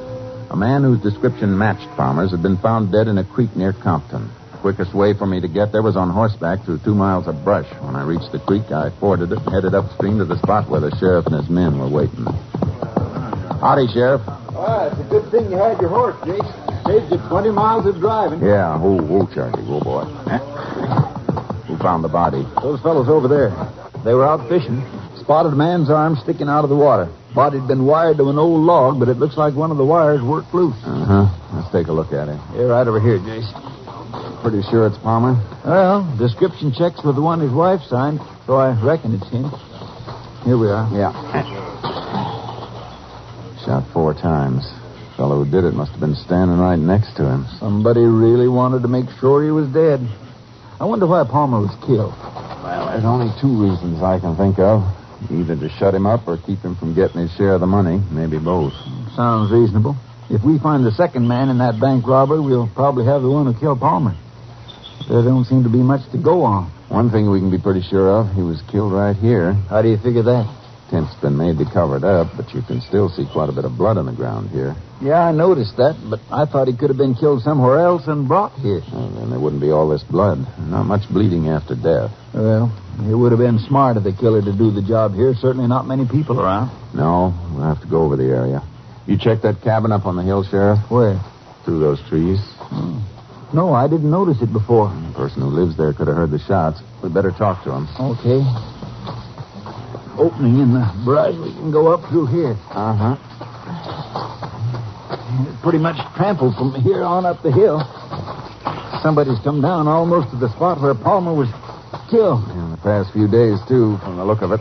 You think whoever lives in that cabin had something to do with this business? Could be. Yeah, they might have been hiding out here together and then... Hey, Jace. A man just ducked behind that tree up there. Yeah. Look, he's starting up the hill. Hold it right where you are. Hold it, I said. Mr. Ranger, I ain't done nothing. Nobody's saying you have. What's your name? Dan Bolton, sir. You live in that cabin up there? Yes, sir. Stay around there pretty much, do you? Most of the time. Except about once a week, I take my mule and go into town. You heard any shooting around here in the last couple of days? Yes, sir, I have. When was this? Reckon it's about 4 days ago. I was smoking some meat back at the cabin, and I hear some shooting. Did you come down the hill to see what it was? Mr. Ranger, please don't ask me no more questions. Dan, it's very important we find out what happened. You could help us. Well, all right, sir. As soon as I hear the shots, I come about halfway down the hill. Could you see anybody? I'd seen a man bending over another man on the ground. I ducked down quick here in here's brush. I was scared if he'd see me, he'd shoot me, too. Did you see his face? Yes, sir. You know who he was? No, sir. I don't think you're telling us the truth, Dan. Mr. Ranger, I just live here in my cabin, and I don't hurt nobody, and I don't want nobody hurting me. Dan, tell us who the man was you saw down here the other day. I can't, Mr. Ranger. I'm scared. Nothing's going to happen to you. I can promise you that. Well, like I said, I was hiding here in the brush. I didn't see this man's face good till he picked the other man up and carried him over to the creek. Then I seen him real plain. Who was it, Dan? The constable in the Compton, Mr. Sam Crane.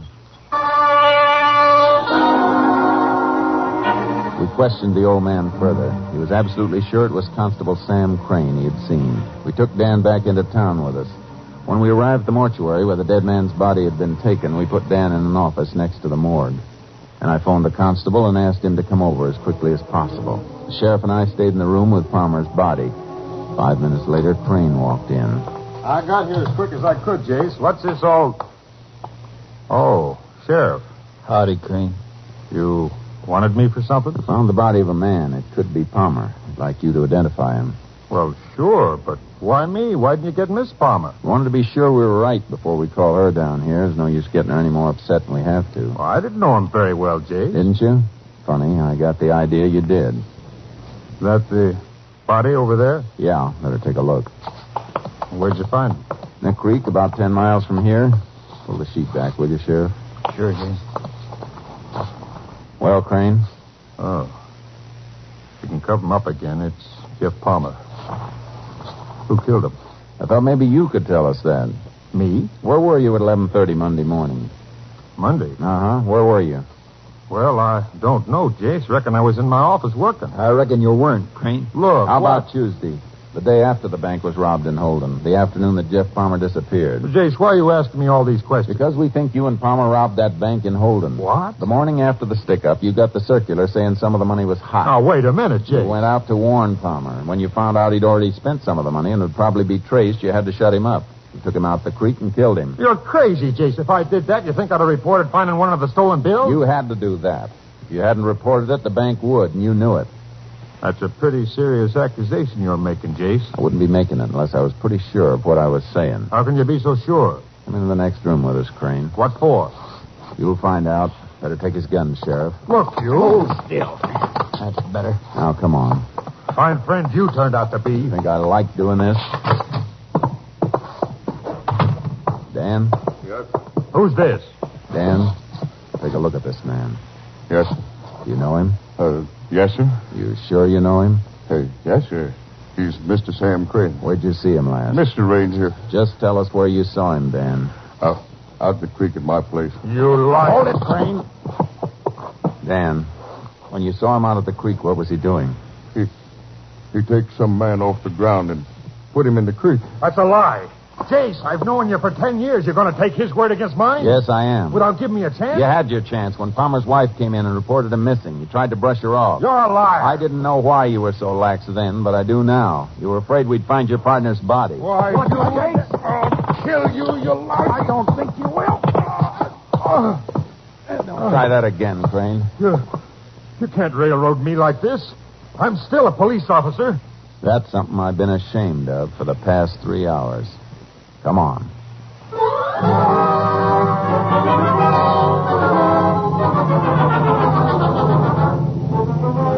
During the ride to the county jail, Crane said nothing, but the hate and bitterness showed in his eyes.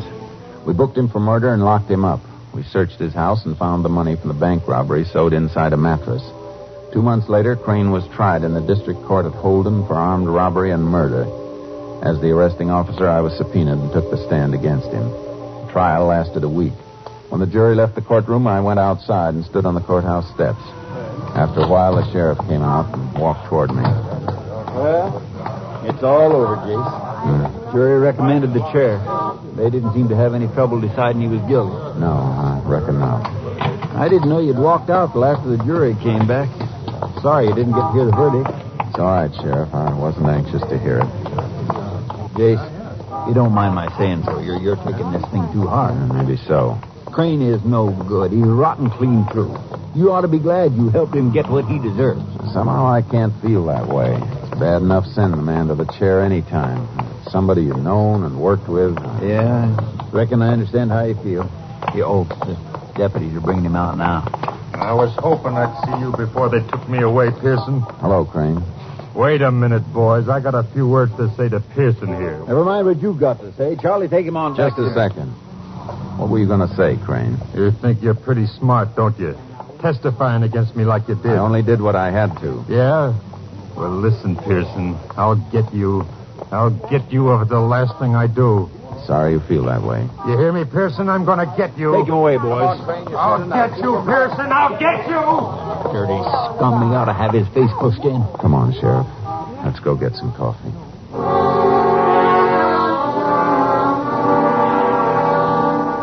I went back to headquarters. A week later, on the day Crane was to be taken from the county jail to the penitentiary, I received a message saying the sheriff wanted to see me. I drove to Holden and went to the sheriff's office. Sorry to bring you all the way back here, Jace. I hope you're not going to be sore at me. What's up? Well, it's about Crane. I was supposed to leave for Huntsville with him 2 hours ago. No trouble, is there? Oh, no, not a bit. Matter of fact, ever since he was sentenced, Crane's been a changed man. How do you mean? Well, his whole attitude's different, Jace. He even asked the judge to move up his electrocution date. Said he wanted to get it over with as quick as possible. Then he asked to see you, Jace. What for? You've got no idea how sorry he is for the way he acted last week.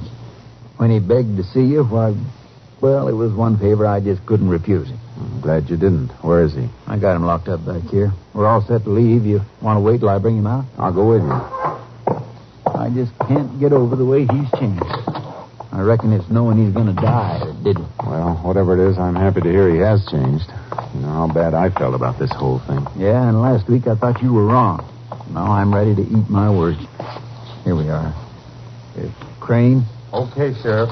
I got a hold of Jace for you. Oh, thanks, Sheriff. Hello, Crane. Jace, I don't know how to say this. Don't worry about it. I understand. No, I've got to say it. I figured out a dozen ways of telling you, and none of them seems right. I reckon the best way is just to say I'm sorry. That's all right, Crane. I've been thinking about it the way I blew off at you. I was wrong. You just did what you had to do. Jace, will you shake hands with me? Sure I will. I reckon we better get moving, boys. Would you do a favor for me, Jace? If I can. There's a girl over in Compton. We've been going together a few years. Might have been married someday. You want me to go see her? Would you, Jace? drop in on her every now and then and see if she's getting along all right. I'll be glad to. I'd like to show you a picture of her. Sheriff, is that my satchel over there? Yeah, all packed and ready to go. There's a picture of my girl in it. Could I have it? Sure, Crane. It's right on top. I feel real sorry for her, Jace. All the publicity. This it in the leather frame? Yeah. I never deserved a girl like her in the first place. Here you are. Thanks. What do you think of her, Jace? Pretty girl. You bet she is. Here, let me get it into a better light. Now you can see what I wanted you to see. Jason's got a razor blade. I told you I'd get you a little late. My arm. Drop that blade. Drop it. Now put the cuffs on him, Sheriff. Yeah. You dirty louse. Should have known better than to trust him. Where'd you get that razor blade anyhow? I had it hidden in the picture frame. Say, your hand's bleeding, Jace. Did he get you bad? Just nicked me a little. Should have been your throat. I told you to shut up. Come on, Crane. It's the last favor you'll get from me. Get your lousy paws off me. Come on. Sheriff, I hope you got room in your car for one more. This boy needs lots of company.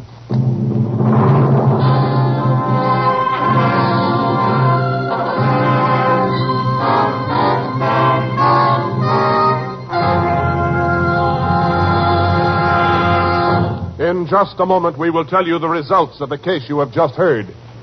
Monday means music on NBC, and tomorrow evening you're invited to relax in your favorite easy chair or outdoors where you can catch a breath of a breeze and listen to the finest in musical entertainment on NBC. The Railroad Hour once again will bring you an original operetta by Jerry Lawrence and Bob Lee, with music composed and conducted by Carmen Dragon. Your Railroad Hour host, Gordon MacRae, will be joined by lovely Lucille Norman to bring you Starlight. Later, the Telephone Hour will present the brilliant young pianist Nicole Auriot as the special guest of the evening. And, of course, Monday's musical entertainment wouldn't be complete without the Voice of Firestone. Tomorrow evening, the Voice of Firestone presents soprano Roberta Peters and the music of Howard Barlow and the Firestone Orchestra and Chorus. Yes, Monday night is truly a night to relax and beat the heat by finding the coolest spot available and listening to NBC's great musical programs. Be sure to hear them all tomorrow. Now, the conclusion of Tales of the Texas Rangers.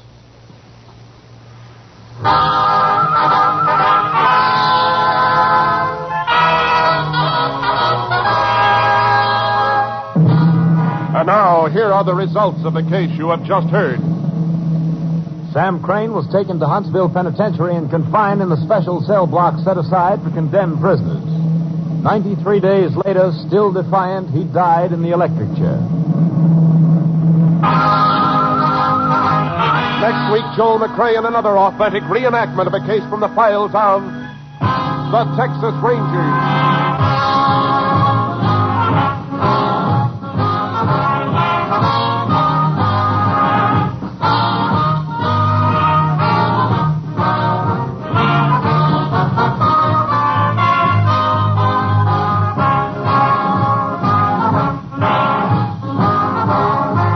Joel McRae is currently seen in San Francisco Story, a Warner Brothers release. The cast included Tony Barrett, Virginia Gregg, Frank Gerstle, Parley Bear, Paul McVeigh, and Robert Bice. Technical advisor was Captain M.T. Lone Wolf Gonzalez of the Texas Rangers. This story was transcribed and adapted by Charles E. Israel, and the program was produced and directed by Stacy Keach. Tales of the Texas Rangers is heard each week overseas through the worldwide facilities of the Armed Forces Radio Service. Hal Gibney speaking.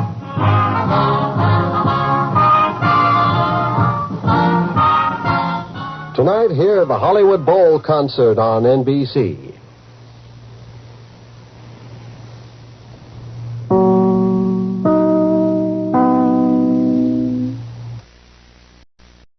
Presenting Joel McRae as Jace Pearson in Tales of the Texas Rangers.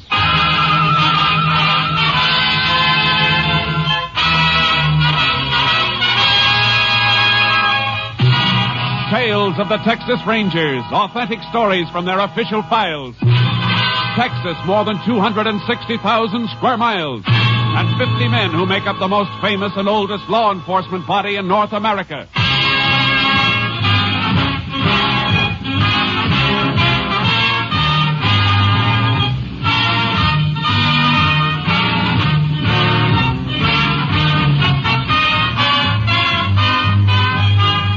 Now, from the files of the Texas Rangers come these stories based on fact. Only names, dates, and places are fictitious for obvious reasons. The events themselves are a matter of record.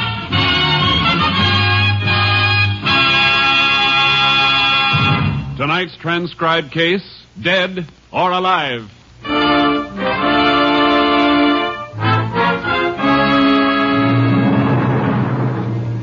At exactly 9:13 a.m. on Wednesday, April 16th, 1947, the French freighter Grand Camp, carrying a highly explosive cargo of ammonium nitrate fertilizer, blew up in the harbor at Texas City, Texas. It was the first in a chain of explosions as chemical plants, tin smelters, and oil refineries disappeared in blasts and flame. Shortly after 1 a.m. the next morning, the major chain reaction was set off. The explosions rocking the city of Galveston 10 miles across the bay, where excited crowds gathered in the streets watching the raging, flame-fierce sky. X-ray, X-ray. Texas City death toll 300. Hundreds more missing. Scores of bodies unidentified. Paper, mister? Yeah, give me one. Here. Read about it. Unidentified dead toll still mounted. Where are the names, Vance? Where's the list of the dead? They only got a few of them identified. Well, is Ralph's name there? Wait a minute. No, he's probably all right. A working square like him would be. But he worked at one of the refineries they're burning. Stop blubbering. You want to attract attention to me? No, Vance, no, but he is my brother. I gotta worry about him, too, don't I? Yeah. Come on, over here, into this doorway. Look at that blaze over there across the bay. What a spot to clean up. Money, jewelry must be laying around the streets. Just wait. Vance, you're crazy. There'll be police there, rangers. You're in enough trouble now. Yeah, Lily, you're right. But I'm getting out of it now, for good. And that place over there is going to do it. Maybe your brother Ralph is one of the dead they haven't identified. You gotta go there, baby. If he is, you'll have to identify him. Oh. If he is there, in with the ones they don't know. There's nothing you can do to help him. But you can help me. Vance, what do you mean? Well, if you find him there, baby, you can identify the body and say it's mine. Vance. You want me in the clear, don't you, baby? They won't be chasing after me if they think I'm dead, don't you see? But my own brother. What are you asking me to do? I'm asking you to do as you're told. If you want to walk out on me, go ahead. But if you don't, you're going to want me to keep on running for the rest of my life? Well, let them get me and send me to Huntsville for 10 to 20? Oh, I don't want anything to happen to you, Vance. You know that. Well, then show me, baby. Show me. You can't help Ralph if he's over there, but you can help me, don't you see? I'll get out of here tonight, and I'll let you know when to meet me. Maybe at that resort place we passed near Lake Bluewater. We'll be free, baby. You and me. Free from there on. But how? What'll we do for money? That'll be taken care of, too. There's a safe in Landstone. I've been itching to get at it for a long time. One last box job, baby, and enough to see us through. Now, go ahead right now. And remember, if you find your brother, he ain't Ralph Brenner. He's me, Vance Young. And come back, pack up, and stay put till you hear from me. From then on, it's gravy. Nobody ever arrests a dead man.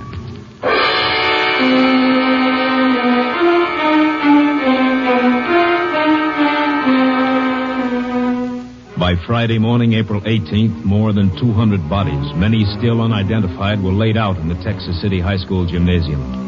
Texas Rangers, including Ranger Jace Pearson, were on hand to help distraught relatives make identification. I can't believe it. You're sure your husband isn't in any of the other places where bodies are being held? No, Ranger. He may be all right. Lots of men have been so busy helping others, he may be one of those. Oh, if only he isn't here. Let's hope he isn't. The embalmers are still working on more bodies over at McGar's garage. It's the only place handy.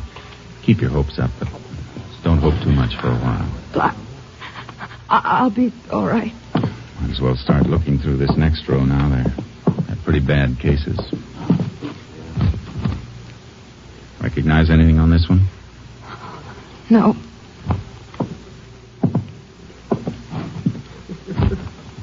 This? No.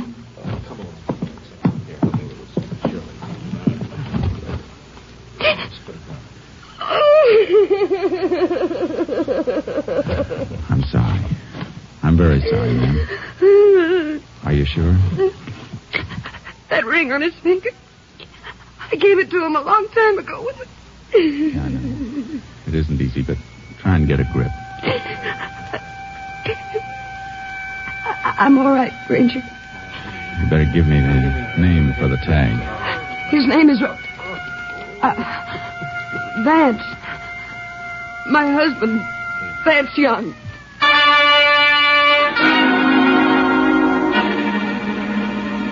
Vance Young. The name burned in my mind like a branding iron. There was no time to ask her, and yet I had to ask. It was part of my job. I waited until we got out into the street. There's some information I have to get from you, Mrs. Young, about your husband. All right. Did he have a criminal record? Yes. Did you know we were looking for him? For a string of safecrackers? How does that matter now? He's dead, isn't he? Yes, I'm sorry, Mrs. Young. You'll find some men at the desks in that building across the way. They'll help you with funeral arrangements. All right. Thank you very much. Vance Young. Jace! Hey, Jace! Huh? Oh, hello, Kurtz. Captain Simpson wants us. Where is he? The mobile unit? Let's go. I'll be glad when this assignment is over. I hope we never see another one like it. Yeah, I've helped with 5 identifications today. You stand there with somebody and see their life fall apart because of a freak accident. Woman who just left you, she find somebody? Yeah, her husband. Kurtz, it was Vance Young. Vance Young? The knob knocker? Yeah. Looks like the explosion ended his case for our files. Don't you think we better check the body for prints and marks? He got it too badly. She identified him by a ring. Unidentified bodies give a knob knocker like Young a big chance to disappear. I thought of that, too. Except for one thing. That woman's grief was real. She wasn't faking it. A week passed. A week of horror and nightmares till the fires in Texas City were controlled and stopped. And men with tight lips and grim courage started to rebuild the ruins. Most of us Rangers went back to regular duty in our regular areas. Then one day, while Bud Kurtz and I had just finished a routine job and were driving back to headquarters, a call came through via short wave. KTXA to Unit 10. KTXA to Unit 10. Unit 10 to KTXA. Go ahead, KTXA. Unit 10, proceed immediately to Landstone, Texas, Arthur County. Safe of Mercantile Store burglarized there at 4 a.m. today. Crime reported by owner when store opened at 9:30 a.m. this date. Any lead on responsible subject? Subject unidentified, but known to be one man working alone, according to information given by watchman. Watchman was overpowered, being treated at Landstone Emergency Hospital. Units 10 and 6 proceeding to Landstone. We'll keep KTXA informed. Unit 10, 10-4. Assignment authority, Captain Stinson. KTXA Austin. Landstone, about 40 miles, Jace. Yeah. Knob-knocking job, huh?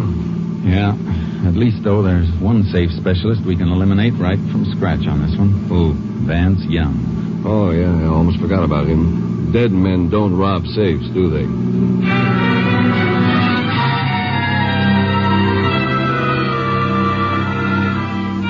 We reached the Landstone Mercantile Store at 11:15, and Sheriff Joe Pastroni showed us through. These back rooms are used for storage. He came in through the back, went through that door over there to the general office. That's where the safe is. How'd he get into the building? Forced the watchman to let him in. Watchman patrols this whole area, door shaker. Has keys to get into all the stores if he sees anything that looks funny. And then he must have met the safecracker outside. Yeah, I guess so. Watchman was pretty dazed this morning. The doc is patching him up at the hospital. Deputy will drive him back here as soon as his head's fixed. Now, as you can see, been over everything for fingerprints. You find any? Sure, hundreds. They probably all belong to employees of the store. Best bet is to check the prints on the safe first. Already did that. Only 2 sets. Owner of the store and the bookkeeper. Well, that won't tell us anything, Jace, unless one of them robbed the store. Isn't likely. Better have a look at the safe now, Sheriff. Sure thing. Our last office back here. What make is the safe, Sheriff? It's a Will's Atlas, new model. It's a tough box, Jace. Steel and wrought iron plates and more alarm wires than the marionette show. Yeah, but a good safecracker could divert the alarm circuit without tripping it. Then the box is a cinch because he's got the wire holes to start working on. Here we are.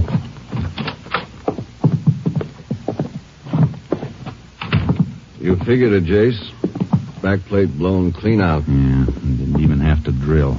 Small nitro charges in the wire holes, and it was as good as having the combination. Here's where he jumped the alarm circuit. Neat hookup, all right.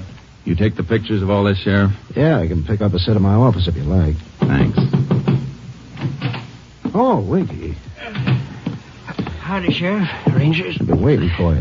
This is a watchman. How's your head? Well, aspirin ain't gonna help it any, I'll tell you that. You gonna get the fella? We'll be able to answer that better when the fingerprints are checked. Fingerprints? He ain't gonna find any he left. He was wearing gloves. I figured, Jace. Yeah. Tell me, Winky, would you recognize the man if you saw him again? Could you pick out his picture? Yeah. If I had his picture took with a sack over his head, I could. That ain't likely. You mean his face was covered?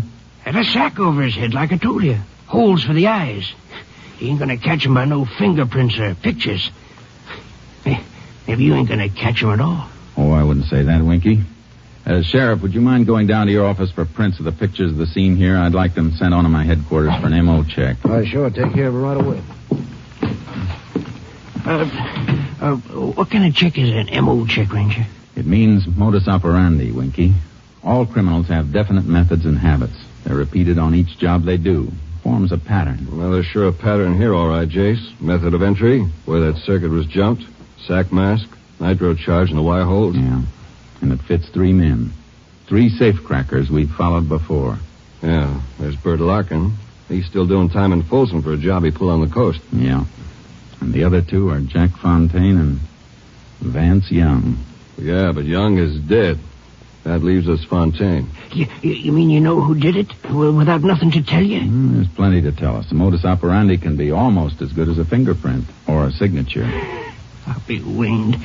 Maybe that fella's going to pay off for slugging me after all. And for hurting my arm when he grabbed me in the alley there. How'd he grab you? Show me. Go ahead, show me. On you? Well, let's see. He whipped my arm up behind me like this. Then he jabbed a thumb up behind my ear like this. Sure hurts, don't it? Sure does. Well, you can let go now. Judo. Still fits Fontaine, Jace. Yeah. Or Vance Young. He used it, too, on other jobs. When did he slug you? After he made me open up the back door and let him in. You mean he sneaked up on you before you could draw your gun? Sneaked nothing. That's why I didn't get onto him at first. Heard him come walking through the alley toward me like he's taking a shortcut. You heard him? Yeah, it was dark, so I didn't see the mask until I lit a match. He asked for a light, see? Then he grabbed me. And he got me inside here and beat on me and kicked me. Chase, that doesn't sound like Fontaine. It wasn't Fontaine. He always sneaked a watchman from behind, and they never heard him. He always wore sneakers. Well, then who? Vance Young. That match trick is Vance Young's. But Young is dead. Maybe yes, maybe no. But I know one thing. I'm going to find out.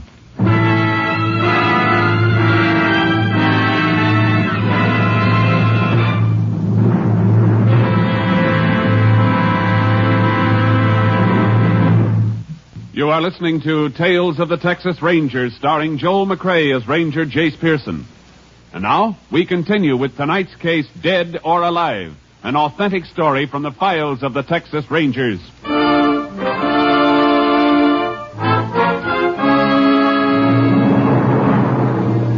I headed for Texas City and Galveston. Kurtz and I had no way to move until we knew for certain whether Vance Young was dead or alive. As we drove, I put through a request for headquarters to dig up some information. We were still on the road when KTXA came up with the answers. KTXA to Unit 10. KTXA to Unit 10. Unit 10 to KTXA. Go ahead, KTXA. Have information you requested. Woman who identified body of Vance Young in Texas City gave name as Lillian Young, residing at 410 Harbor Lane, Galveston. Deceased was wearing ring used in identification. Has subject Lillian Young claimed ring? No claim has been filed yet. Ring still being held at property claims in Texas City. Unit 10 also requested check on place where body identified as Vance Young was originally found. Body was among those recovered from debris of Amalgamated Refinery Plant 7. Unit 10 believes identification may have been falsified. Possibility Vance Young still alive. Units 10 and 6 continuing investigation. May be tied in with robbery in Landstone, Texas. Proceed. Keep KTXA informed. Authority, Captain Stinson. Unit 10, 10-4. KTXA, Austin. You get that address, Kurtz? Yeah. 410 Harbor Lane, Galveston. If we're right, she may have cleared out by now, but we've got to try it. What do you want me to do? I'll drop you at Texas City. Get that ring and check every living person who worked at Amalgamated. See if any of them remember that ring and the man who wore it. Right. I better call KTXA again and have that marriage record traced.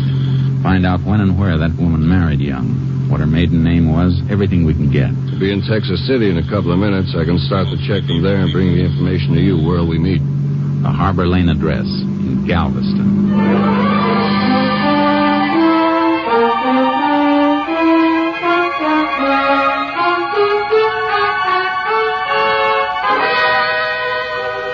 I found the rooming house Lillian and Vance Young had lived in, but I was too late. Lillian Young had checked out the day before. The landlord showed me the room. They lived here 5-6 months, all told. You get to know the husband very well? I tell you the truth, Ranger, I hardly ever saw him. Only time he ever left the place was at night. His wife said his eyes got hurt in the war or something. The sunlight bothered him. When did you see him last? When they moved out? No, he wasn't with her then. Last I saw him was, he went out about a week ago. Night of the big blast over at Texas City. Cracked the wall plaster here. Are you sure you didn't see him after that? Oh, I'm positive. I don't think he ever did come back. Didn't even hear no talking from the room, just her. Crying an awful lot. I see. She decided to leave kind of sudden? Oh, like a jackrabbit hearing a hound dog. Left for work yesterday morning, came steaming back about an hour later. Give me the keys, pack up, and left. Came back from work. You know where she worked? Yeah, I do. She was a waitress. The Bayshore Diner. Bayshore Diner. Thanks.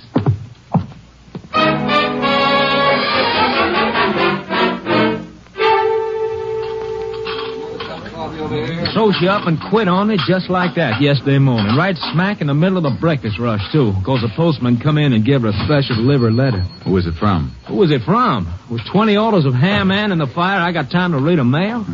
All I know is she leaves me the serving, the dishes, and the cleaning and everything. Stop beefing, Chuck. That little old gal had trouble. Yeah, you should talk. All you got to do is drive one cab. You don't have the serving and the dishes and the cleaning and everything. You find yourself a little old chaplain to hear your troubles and give me some coffee. Come on. Okay. Maybe you can tell a ranger more about Lil than I can. Hanging around her, making eyes at her all day. You took her out when she left here. Is that right, driver? Did she leave here with you? Well, she hired my cab, if that's what you mean. Where'd you take her? Well, I took her home. Waited while she packed some things, then rushed her to the bus depot. She said somebody in her family was sick and she had to go help them right away. I guess that's what the letter was about. I was sitting there having my breakfast like I always do, and I understand. But what about the bus depot? You know what bus she caught? The northbound toward San Antone. Cut it mighty fine, too. Got there just about a minute before the bus pulled out. Would have made it a lot easier if she didn't make me come dashing back about a mile after we left here. Oh, back here to the diner? No, back to the laundry down the street. Guess she had some stuff in there. Although, she didn't bring a bundle out with her. And then on top of that, she says she can't pay me. Not that I'd mind, except for the 10 extra blocks back to the laundry. I could have put the flag back up if she told me beforehand. You say the laundry's right down the street? Yeah, about half a block. Thanks. I'll walk down. Hey, Jace! Hi, Kurtz. Fellow at the rooming house told me you came down here. Yeah. Find out anything on that ring? Plenty. A couple of men who worked at Amalgamated recognized it. Belonged to a plant man named Ralph Brenner. Then it wasn't Young's. No. I got that rundown on Young's wife. Her maiden name was Lillian Brenner. The guy she identified was her brother, not her husband. Then that's why she was broken up. I knew that part wasn't an act. Come on. Where are we going? We're going into the laundry business.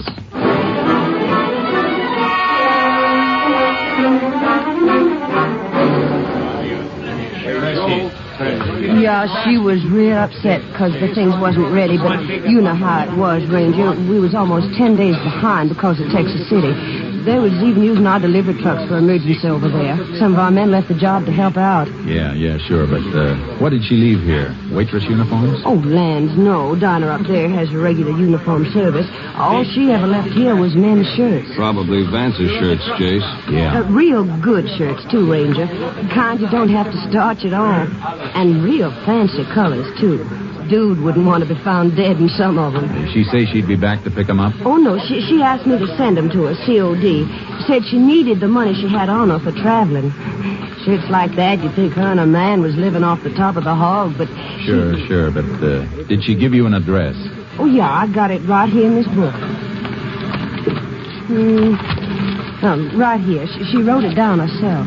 General delivery, Lake Bluewater. The shirts are ready now. I'm going to mail them out tonight when I leave. We'll save you the trouble. Wrap them up, and we'll deliver them for you.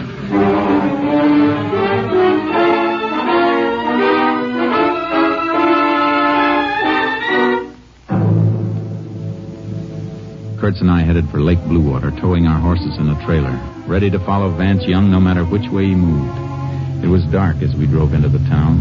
The clock on the courthouse was just striking 9. Not many people on the streets, Jace. Looks like everything's closed up for the night except for the moving and the drugstore. Better find a place and turn in. Yeah, I think we ought to drive out of town, camp someplace off the lakeshore, walk the horses out for a while. I thought we were going to plant that laundry bundle at the post office in the morning, watch for a pickup. We are. Well, why not pasture the horses at the edge of town, find accommodations right here? If we stay in town overnight, it may start some talk. Talk drifts. We don't want to tip our hands. I guess you're right. Well, let's get out to the lake and find a campsite. Funny thing about Young's wife remembering his shirts. Guess it's force of habit for a woman. Strong thing, Habit.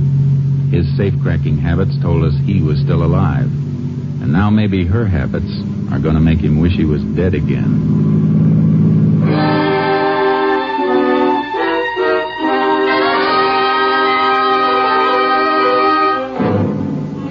We took the road for the lake, past the summer cottages skirting the shore on one side of it. Then as we rounded a curve and passed a house and a group of resort cabins, I spotted something. Hey, Jace, what's the matter? I saw something. Wait till I back up. Headlights picked it up as we came around this curve. There. Look at those. All I see is the back of a few cabins, some wash on the line. Look at those 2 shirts on the end of the line. Look like a couple of rainbows, even in this light. Hey. That's the kind of color scheme Vance Young goes in for. Shirts we have in the laundry bundle are just like those. Lights on in a few of the cabins. I'm going to leave the car here while we have a look at those shirts. Horse trailer will make too much of a racket if we drive in. Yeah, no chance of being taken for tourists with that on the back. Better cut the motor and douse the headlights. Yeah. What was the laundry mark on those shirts we've got? 410 mark. That was the number of their house in Galveston. Come on. Let's see if we can find it on that line. And close the car doors easy. Right.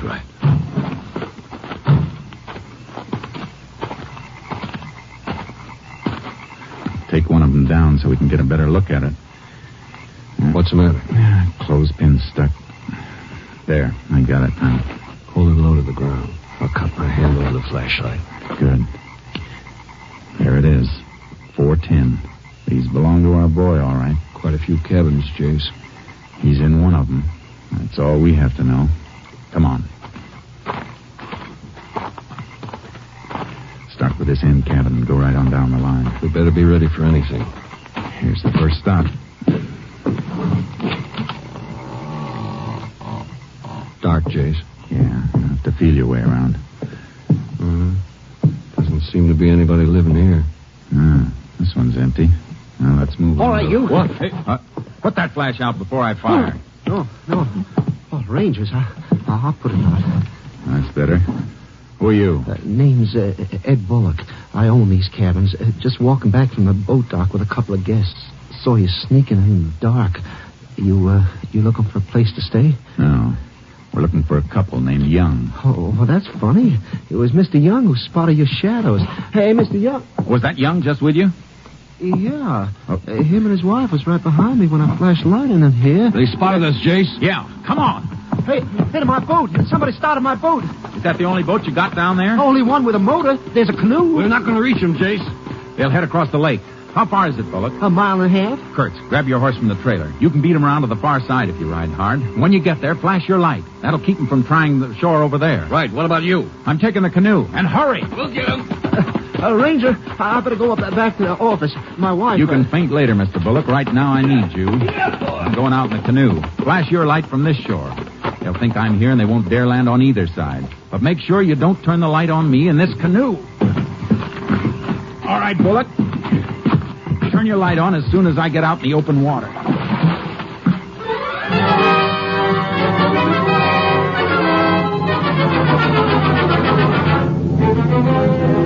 I paddled the canoe toward the center of the lake. Kurtz beat the Youngs around to the opposite shore, and I could still hear their motor when I saw the beam of Kurt's light. The Youngs saw it, too. The beam wasn't strong enough to reach them. I heard the boat in a turn, and the motor came back toward me for a moment. Then it went dead on the dark water. What'd you stop the motor for, Ben? Shut up. They're waiting for us on each shore. But their lights don't reach us. Thanks, we gotta get out of Will here. you shut up and let me think? There's a little wind. The boat will drift to the far end of the lake. But that's so slow. Well, what do you want me to do? I can't swim like you can. Why can't you use the oars? Because the oarlock's squeak, stupid. They'd hear him. Yeah, there's only two of them. They can't cover the whole shore. Gee, Vance, it's so dark. And Hey, I hear something. What? Something in the water. You're crazy. Can't you see their lights on the shore? Well, Vance, I do hear something. I see it. It's a canoe. What? Don't move, Young. I'm coming into your boat. What, you? I'll drain you with this oar. Look out! Help! Help! Let go of me. Let go! Go! Hey, have you got him? He can't swim. Where he's going, it won't matter. Grab onto the canoe and kick for shore. I got a nice dry shirt waiting for him.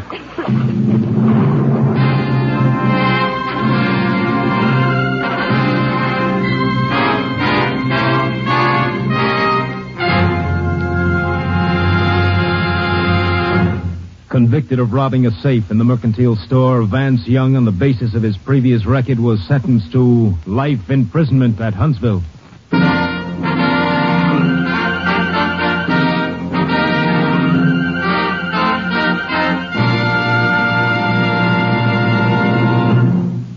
This is Joel McCrae. Many of our listeners, particularly in Texas, recall these cases we've been dramatizing, and some listeners have sent in questions about the Rangers. Yes, it's true. There are only 50 Texas Rangers. And to show you how busy these Rangers are, from 1946 to 1948, the Rangers handled nearly 17,000 cases. With Texas as big as it is, that means they cover about 4 times greater area per man than any other police officer in the world. Next week, we'll have another authentic story I believe you'll enjoy very much. Like the others, it's based on their official files, adding further glory to the Rangers. Hope you'll be listening. Good night. Next week, Joel McCrae in another authentic reenactment of a case from the files of the Texas Rangers. Joel McCrae is currently seen starring in the MGM production Stars in My Crown. This story was transcribed and adapted by Joel Murcott, and the program was produced and directed by Stacy Keach. This is Hal Gibney speaking. 3 chimes mean good times on NBC. Your Saturday hour of fun begins in 4 weeks. You'll hear Judy Canova and this young man. Hello, everybody. This is Dennis Day. On October 7th, I'll be starting a new season on the air. There'll be fun for all, lots of music and laughs. So join us for our opening show, October 7th, over your favorite NBC station. Yes, beginning October 7th, hear Dennis Day, then Judy Canova in an hour of fun on NBC. 3 chimes mean good times on NBC.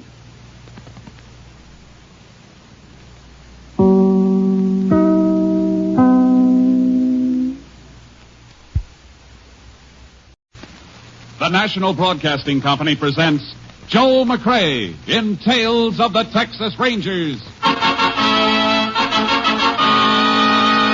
Tonight, transcribed from Hollywood, another authentic reenactment of a case from the files of the Texas Rangers. Tales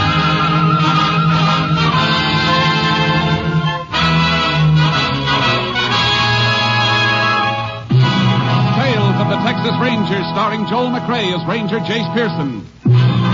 Texas, more than 260,000 square miles. And 50 men who make up the most famous and oldest law enforcement body in North America.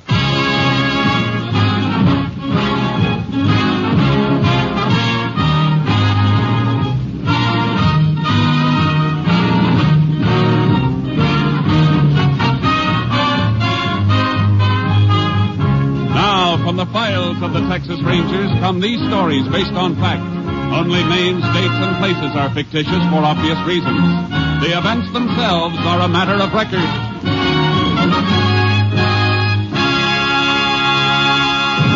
Case for tonight, Dead Giveaway.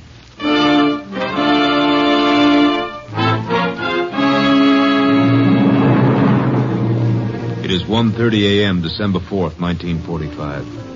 A single light glows in the living room of a farmhouse 4 miles from the town of Ashton in West Texas. Inside the house, a frantic young woman tries to place a telephone call. Operator. Operator. Oh, please. Operator. Thank heaven. Operator, get me the sheriff, quickly. Is that you, Mrs. Deneen? Yes, hurry. Oh, this is Mary Lou, Mrs. Deneen. I'm working nights now. Is something Mary Lou, wrong? stop talking and get me the sheriff. Oh, all right.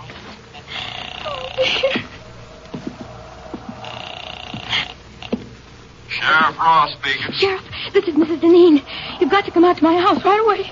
Right away. Now, take it easy, Mrs. Deneen. What seems to be wrong? Somebody's prowling around outside, trying to get into the house. Isn't your husband there? No, he went to Abilene on business. Something woke me up, and I thought at first it was the baby. And then I heard a noise outside. Mrs. Deneen, what is it? Somebody came in. I'll be right there. Who are you?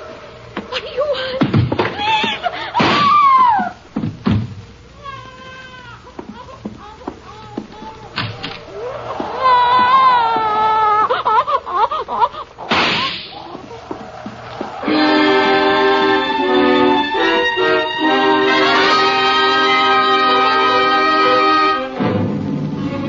It took Sheriff Ross less than 15 minutes to get to the Deneen farm.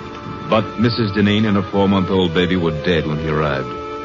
The sheriff called for the assistance of the Texas Rangers. Ranger Jace Pearson was assigned. Jace Pearson? Yeah, Sheriff. You got here right quick. Yeah, I was over the next county when your call came through. Well, I hope you got a little sleep, because you won't get much now. Better come in out of this cold. How long ago did it happen? About a half hour ago, 1:30. Miss Deneen called me, woke me up at home, said somebody was trying to bust in. Right in here, Jace. Shot right through the chest, huh? Yeah. She leave the phone hanging off the hook like that? Reckon so. Whoever broke in, they broke in just before I hung up. Nothing's been touched, Jace. I know. I had a time getting past your deputies down the main road. The phone operator's been buzzing everybody. We don't want half the county barging in here messing things up, so I blocked them all. Good. Where's the baby? In there, the front bedroom. You can look if you want to, Jace. It's a little more than I can take twice. How old? Only 4 months, Jace. Little girl. Where'd he break in? Side door, I'll show you. Where's the husband? Abilene, on business. I called the chief of police there. He's going to check the hotels and notify him. Now, here's the door. It was wide open. That's how I got in to open the front door. Lock doesn't seem to be broken. Must have been picked. Deneens keep much money around the house? As little or as much as most folks, I guess. But I don't think any's missing. There's Miss Deneen's purse on the kitchen table. Killer couldn't have missed that. You check it? Yeah, about $40 in it. It hasn't been touched. Motive wasn't robbery then, Sheriff. No. There's no sign of any other motive. But there's got to be one, Jace. Yeah. The toughest motive of all. Because it's the easiest hidden. Hate. The kind of hate the devil wouldn't hold.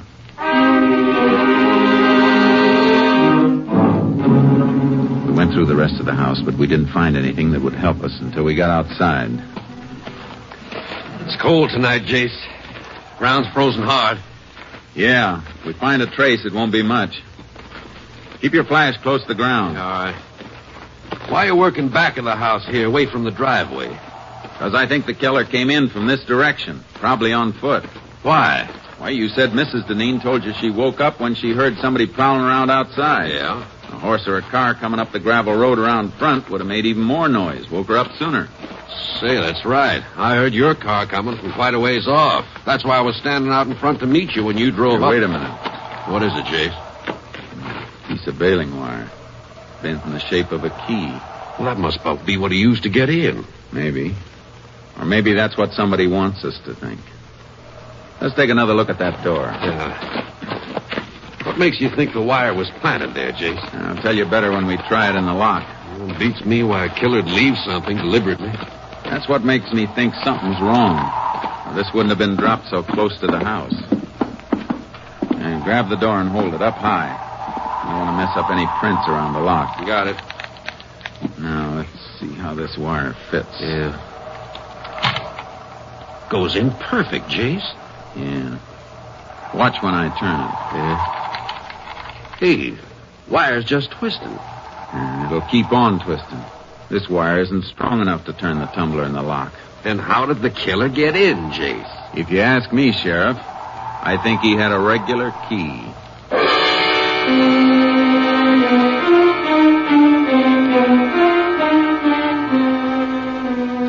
I put in a call for a fingerprint crew, and the sheriff called to have the bodies picked up for autopsy.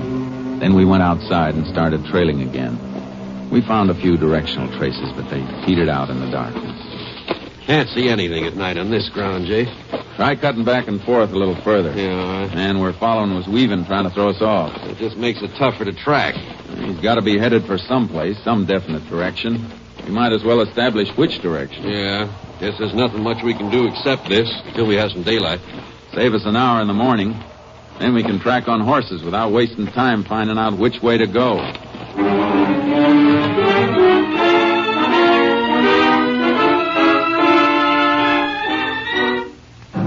By sunup, we knew the killer's general direction had been west. The sheriff got his horse from town. I unloaded charcoal from the trailer, and we rode. He kept heading west, all right. But there's nothing out this way for miles once he got into those hills up ahead. Any kind of a road between here and the hills? Yeah, old wagon road just beyond the scrub on the rise we're coming to. Does it connect with a state road? It does, but nobody uses it. Maybe somebody did. Is it in good enough condition for a car to run through? Reckon it is. You figure he had a car waiting for him? Had to have a car or a horse staked out someplace. Come on.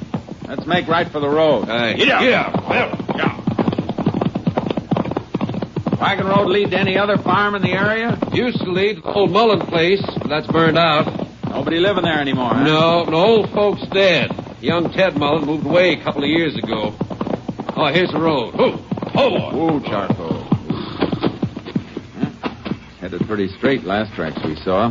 Must have reached the road right near here. Yeah, we'll find some mark if he crossed it and kept going. No, he didn't keep going. Look. Tire track. Had a car staked out all right. Turned the car around here to head back for the highway. Could have been somebody else waiting in the car for him. Maybe, but I don't think so. Look at the heel marks. Walked around to the driver's side of the car to get in. Yeah. And there's something else here, too. Dropped this cigarette butt and stepped on it. Yeah. Sure didn't smoke much of it. Didn't even burn down to the brand mark. Well, at least we know what brand he smokes. About all we do know, Jace. Won't be anything to follow at the main road. He sure won't leave a trail there. No. Mount up. Let's get back to the house.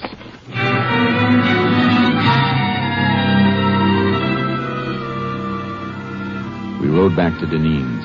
As we came to the farm, we saw a couple of cars that hadn't been there when we left.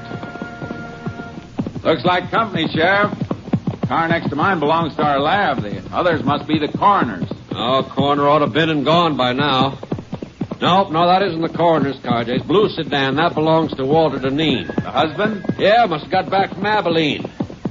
Yeah, it's Deneen, all right. There he is, sitting on the side porch.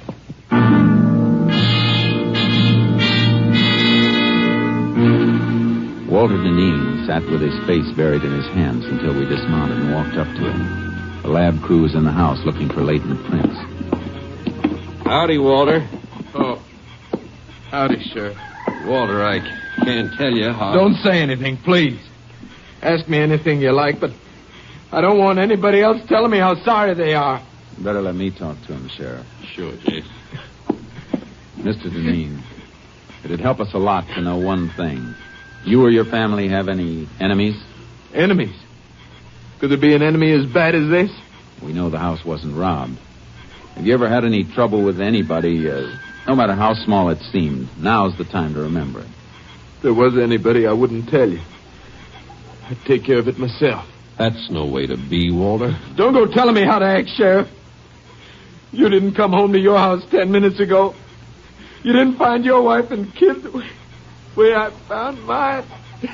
Mr. Deneen, why don't you try to get a little rest? We'll talk to you later. Yeah, okay. Anything I can do, Walter, just holler. Yeah. You been able to think of anybody who might have had it in for him? Not a soul, Jace. Unless it was Ted Mullen. The one you told me about? Family that was burned out? Yeah.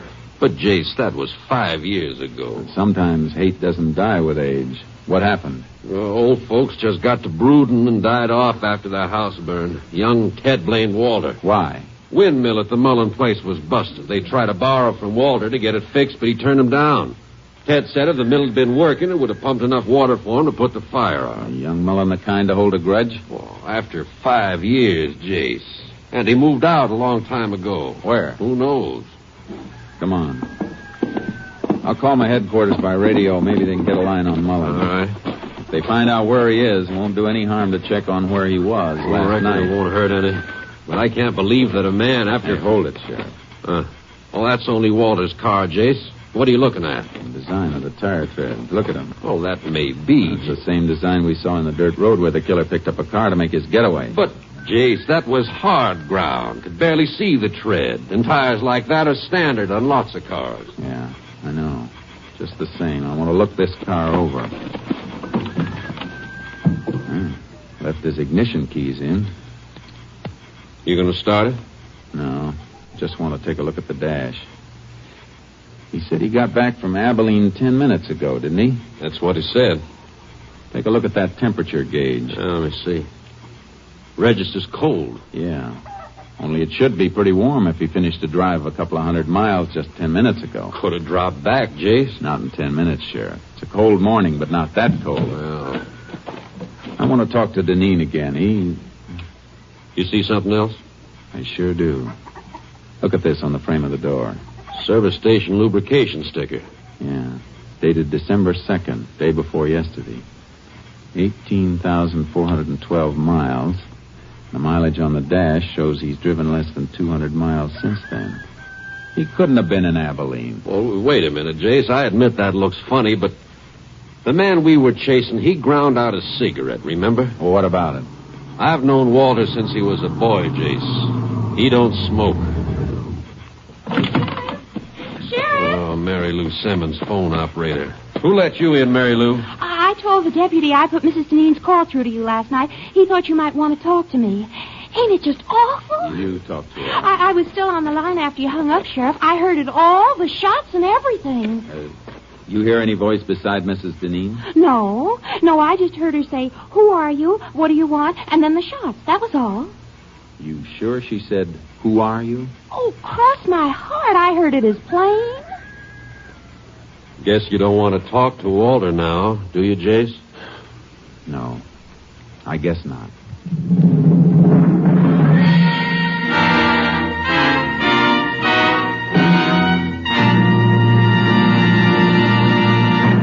You are listening to Tales of the Texas Rangers, starring Joel McRae as Ranger Jace Pearson. And now we continue with tonight's case, Dead Giveaway, an authentic story from the files of the Texas Rangers. I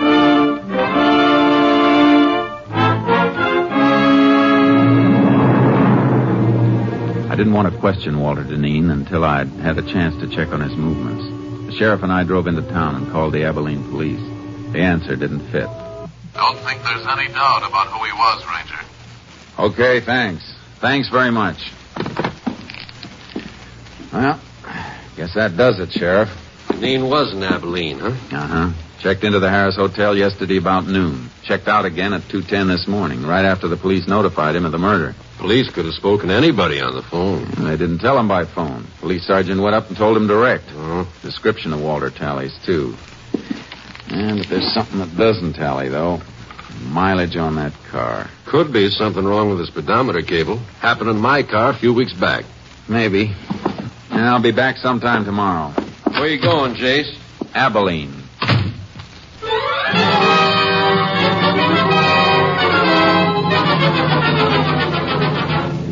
As soon as I hit the highway, I put in a shortwave call to headquarters, station KTXA.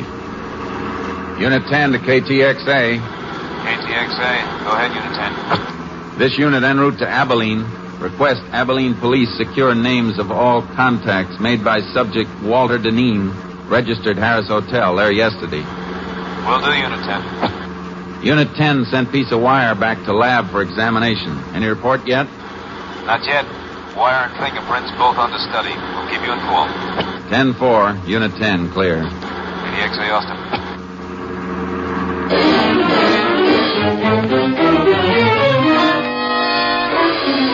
When I reached Abilene, I got a complete rundown on Walter Deneen's activities. It was too complete. Like he was making sure his time in the city would be accounted for. One of the people who'd seen him was his attorney. Why, yes, Ranger. Mr. Deneen spent several hours with me yesterday afternoon. We had dinner together last night. Went to the theater. What'd he come to see you about? Well, some investments. He's been doing a little speculating cotton. Good or bad? Well, it's client business, and I don't think I have the right to discuss it. I can find out by checking with the exchange. I'm just asking you to save time. All right. His losses have been rather heavy. More than he could afford? Much more. He carry much insurance on his wife and child? A normal amount, nothing large. All right, thanks. One more thing. Are you sure Deneen doesn't benefit financially by his wife's death? Ranger, he couldn't have gotten back to Ashton by 1:30 last night after we'd been out. That isn't what I asked. Well, Mrs. Deneen had a good bit of money in her own right. In case of her death, though, she had it tied up in trust for the child. But the child is dead, too. What happens now? Well, in that case, the entire estate will probably go to Mr. Deneen.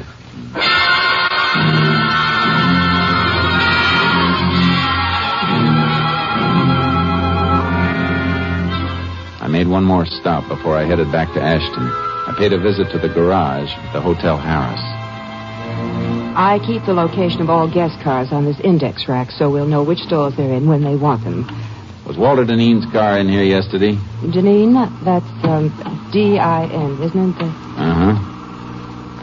No, there's no record of it. Was he a guest at the hotel? Yes. Is there any parking lot around here he might have used? Not convenient to the hotel, and parking is free here for guests, so I don't think he'd use a lot. Neither do I. Thanks.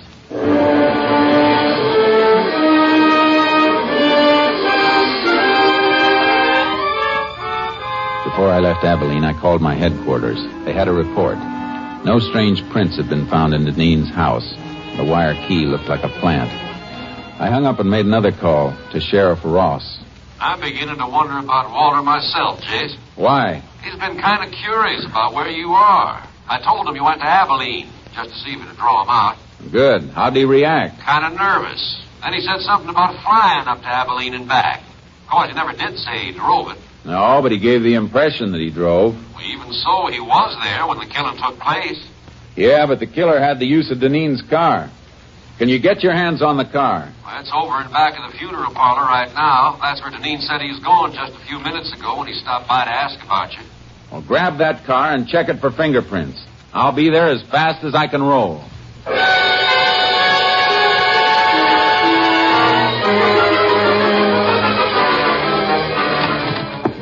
Oh, howdy, Jay. Car all worked over, Sheriff? Yeah, ought to have reports on the prints soon. Send them to Austin. Find any strangers? Quite a few of one set that weren't Deneen's. If they belong to a professional killer, there's a good chance he'll have a record. Where's Deneen? My deputies are out looking for him. Why? I thought he was at the funeral parlor. So'd I, until I went in to look for him after we finished on the car. The undertaker said he'd left more than an hour ago by the front door. Must have spotted you working over the car. Come on, let's find him. Yeah.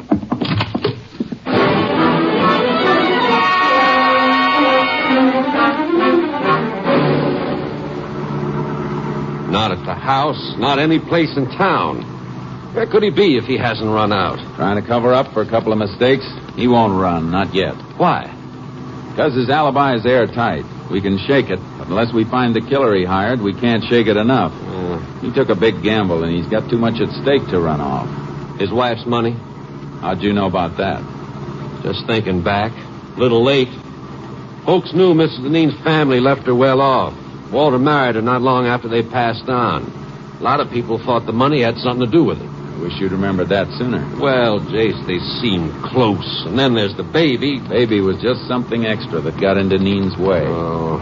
Never gotten any of the money if... KTXA to Unit 10. Maybe a report on the prince. Unit 10. Go ahead, KTXA. Have a report on prints lifted from car in Ashton, Texas. One set identified as belonging to Joe Crofton. Joe Crofton. Any line on his whereabouts?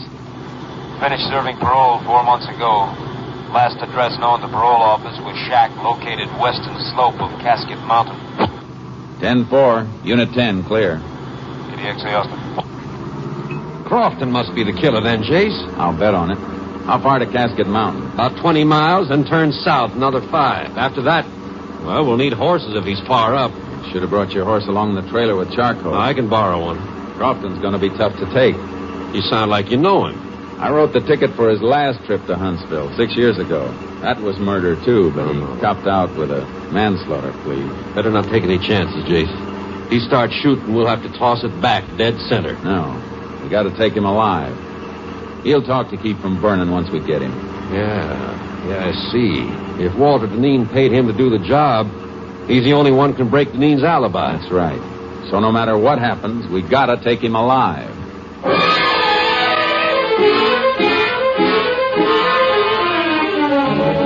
Crofton's cabin was up, all right.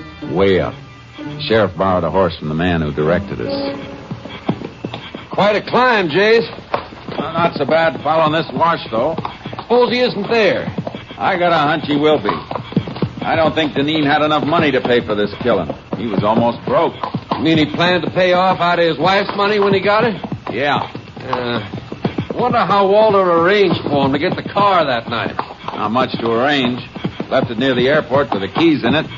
Crofton brought it back and left it in the same spot. Probably left the house key for him, too. Glove compartment, maybe. Yeah. With the airport 40 miles from Ashton, nobody recognized the car or a strange driver. Come in at night, used an abandoned road. Sheriff, look. Huh? Hey, another horse left tracks in here, too. Yeah. And they're fresh. Ooh, boy. That must be Crofton's horse. No. The rider was taking the rough way. Just cut into the wash here to find a better trail. Crofton lives up here. He'd know the best trail. Who else would be coming up here? Deneen, to shut him up. Come on. Yeah, here, boy. Not too fast, Jace, or we'll spill. You gotta risk it. Too slow, we'll be too late.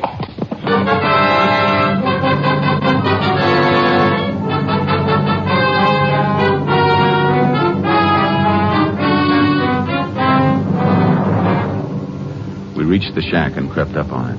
There was no horse around and no sign of life. Tried to draw fire by showing ourselves, but none came. We had to go in. All right. Hold your gun ready, Sheriff. And don't come in till I call you. Right, Jace.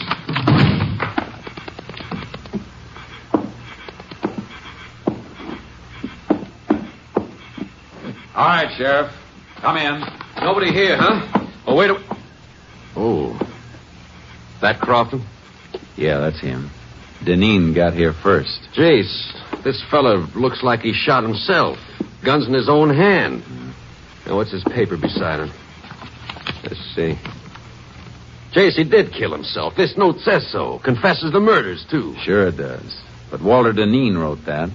And that note's gonna hang him. How do you know? You ever seen Deneen's writing? No, but I've seen Crofton's before. He signed his name with an X. Prison records show he's illiterate. Never could read or write. Come on, Sheriff. Gonna put out a pickup for Deneen? We'll pick him up ourselves. He can't be far off. But if he'd headed back down the wash, we'd have passed him on our way up. He must be going across the top of the mountain to go down the other side. Come on. Yeah.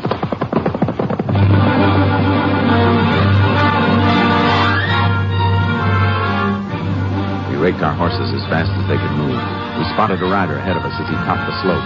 He heard us because he looked back, then whipped his mount and disappeared. He knows we're on him. Got about 300 yards. We'll get him. Keep pounding leather. Yeah. We're coming to the top now. Keep low in the saddle. Watch out for an ambush. There he is. Don't go down too fast, Sheriff. Your horse will tumble in the downgrade. Dineen was pressing too hard, Jace. He fell. Look. Yeah, he scrambled behind the rocks. Whoa, Charcoal. Come on, Sheriff. Who? Hit the dirt. Let your horse go. Go on, Charlie. Go on. He's down under that rock shelf. Perfect cover. Not too perfect. Bullets will ricochet back from that ledge behind him. See that dent in the ledge? Yeah. Draw your gun and we'll empty it on him. Hit right below the dent. Aye. All right. Let's hope for a billiard shot. Start firing. I'm hit! Stop it! I'm bleeding! Throw your gun out, Dineen. All right! Don't shoot anymore! Here it is! Ow. Okay, Sheriff. Let's take him.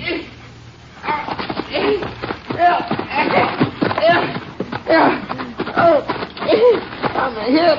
And I was sorry for you, Walter, up until a few hours ago. You gotta get me to a doctor. You're not hurt badly. We'll get you to a doctor. All I want to know is how you met Crofton. Come on, Walter, talk up.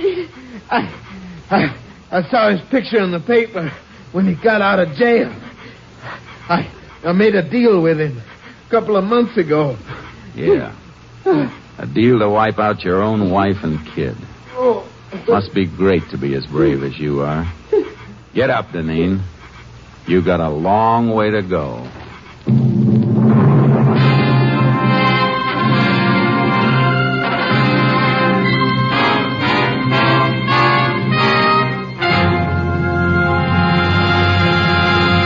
Walter Dineen confessed and made a plea for clemency. It was not granted.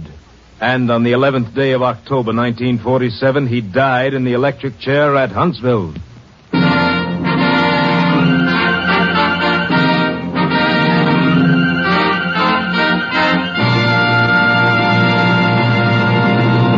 And now, here again is the star of our show, Joel McCrea, with another interesting anecdote about the Texas Rangers. When the Allies invaded Normandy in World War II, they got an idea as to how far the fame of the Texas Rangers had spread. Both surrendering Nazis and liberated Free French said they knew the war was as good as over because the Texas Rangers had landed. Of course, it was the heroic American Ranger troops who made the landings. But nothing could convince the Nazi war prisoners that these were not the terrible Texans they'd heard about in many American legends. Good night, folks. See you same time next week. Next week, Joel McCrea in another authentic reenactment of a case from the files of the Texas Rangers.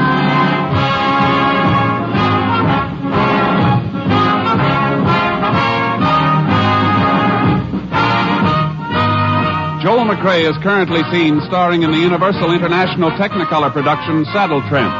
Tonight's cast included Tony Barrett, Lorene Tuttle, Mike Barrett, Hal March, and Paul Frees.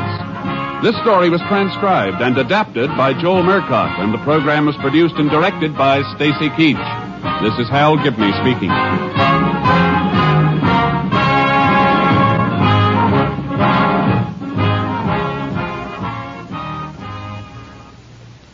Three chimes mean good times on NBC.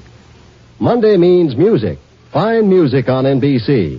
Listen tomorrow for these great musical programs, the NBC Symphony and the Band of America. Be sure to listen Monday as Milton Katims conducts the NBC Symphony Orchestra in a full-hour concert of the finest music on the air. And listen, too, for Paul Laval conducting the Band of America every Monday on NBC. Phil Harris reminding you that next it's Theater Guild on NBC.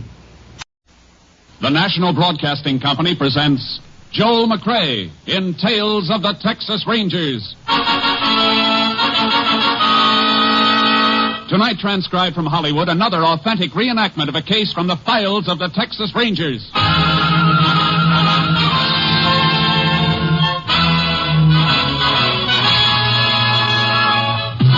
Tales of the Texas Rangers, starring Joel McCrea as Ranger Jace Pearson. Texas, more than 260,000 square miles. and 50 men who make up the most famous and oldest law enforcement body in North America.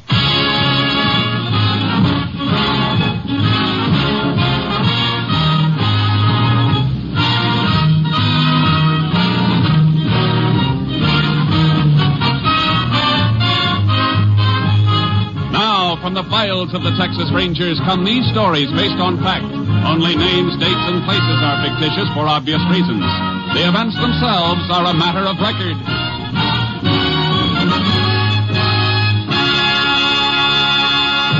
Case for tonight, conspiracy.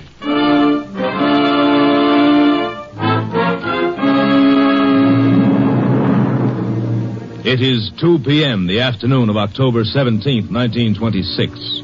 Captain Clint Stinson of Texas Ranger Company B is seated in his office. Across the desk from him sits a woman sobbing bitterly.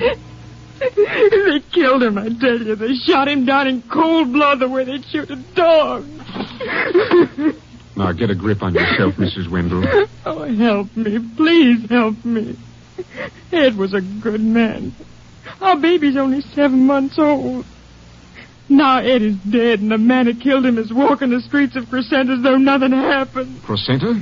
Yes, in Ames County. That's where I came from. I see. Some pretty funny things have been happening in Ames County. Who was the man who killed your husband? A man named Ray Thorpe. It happened 4 days ago. But he wasn't even arrested. The grand jury said that according to the evidence, he killed Ed in self-defense. Any witnesses testify to that? Yes, 3 of them. But they were lying. They were lying. My Ed never carried a gun in his life. Are you sure of that? A wife doesn't always know. I knew. Why can't you help me? What kind of a world am I living in? What kind of a world am I bringing my baby up in when his father could be killed without anybody even lifting a hand?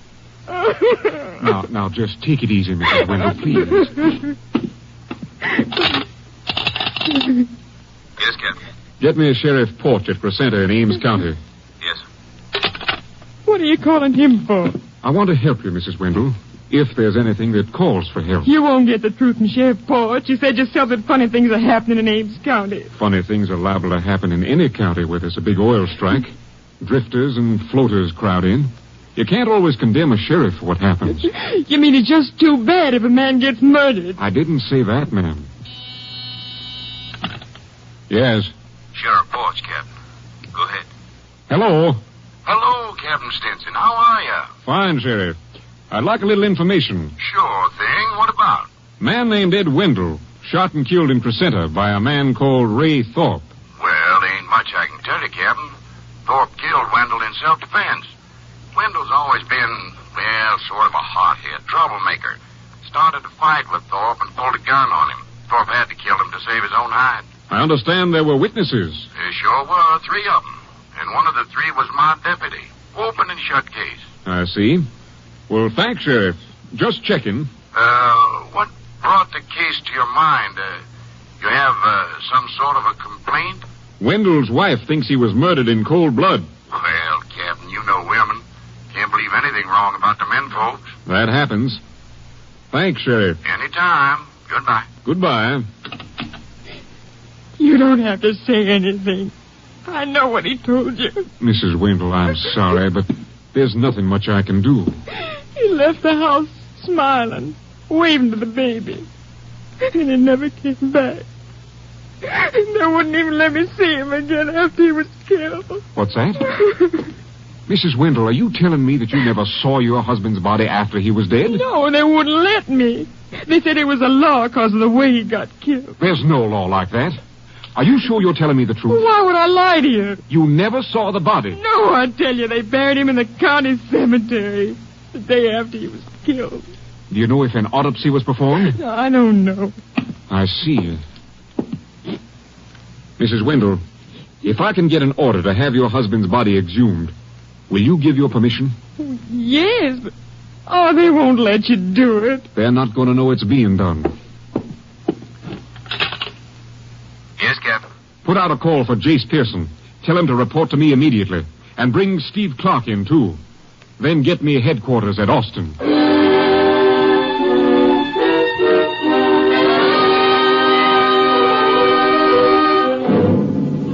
By late afternoon, Captain Stinson had a magistrate's authorization to exhume the body of Ed Wendell. Later the same night, Texas Rangers Jace Pearson and Steve Clark, accompanied by a medical examiner and Mrs. Wendell, were at the Ames County Cemetery, 3 miles from the county seat at Crescenta. Box lid is almost clear, Jace. All right, Steve, hold it. See if we can get the top off now.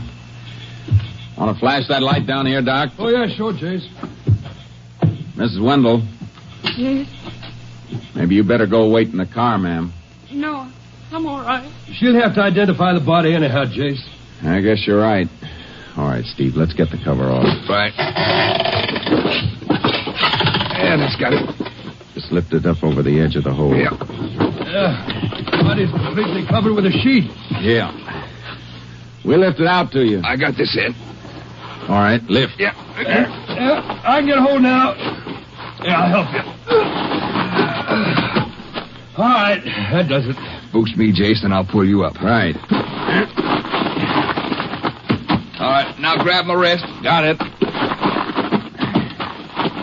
We'll have to replace the cover and shovel the grave in again. We can do that as soon as Mrs. Wendell identifies the body. I hate to ask you like this, ma'am. It's all right. I know he's dead. What can it matter? Jace, you got a pocket knife. Have to slit this sheet. Yeah, here, Doc. Yeah. Well, Mrs. Wendell? Yes.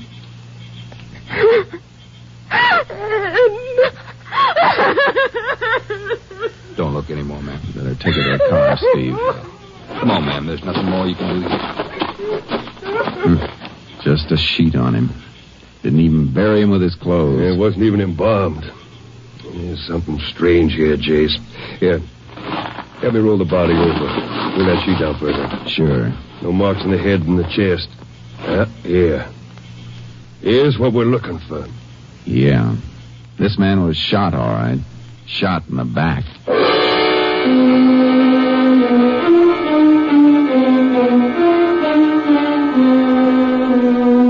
The medical examiner took the body into the funeral parlor, and Steve Clark took Mrs. Wendell home. It was after 2 a.m., but what I had to do couldn't wait.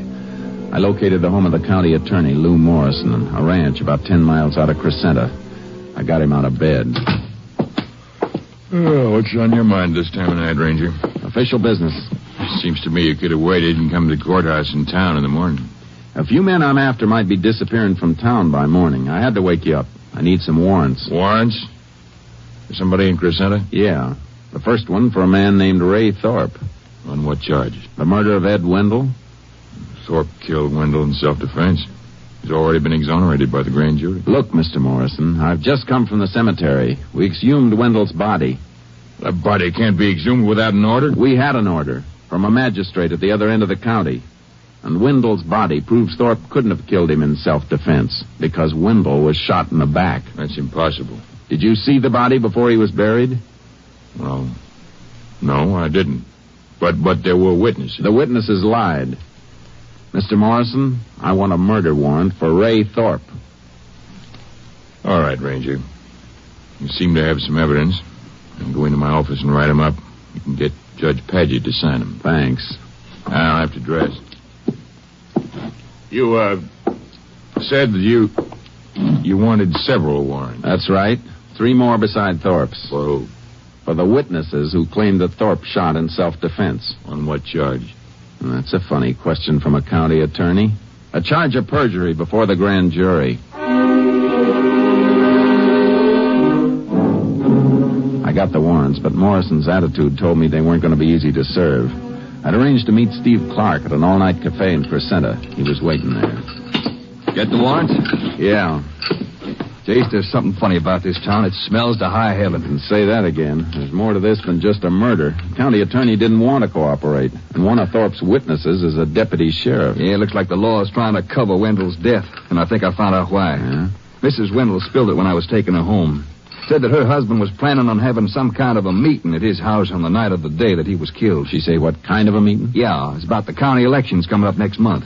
What about him? Sheriff Porch and County Attorney Morrison are both running for re-election, but nobody's running against them. Both unopposed candidates? Yeah, that's why Wendell called a meeting. He didn't like it. He was fixing to stir the town up for a write-in vote. How come Mrs. Wendell didn't mention that before? I guess it didn't seem to have any connection with her husband getting killed by Thorpe. You finished with your coffee? Yeah. Let's get those warrants served. This town's going to get awful hot.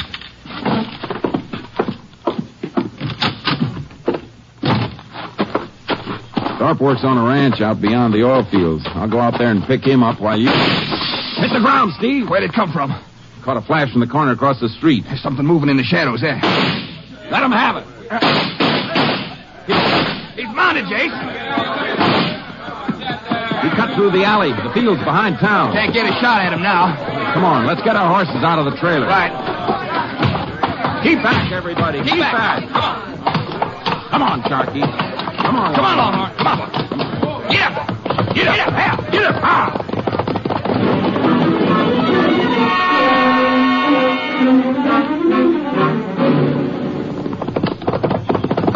There he is, Jace, topping the rise. Not going to go far. His horse is breaking stride. Looks like he's gone lame. Yeah, must have picked up a stone. We'll have to leave him soon.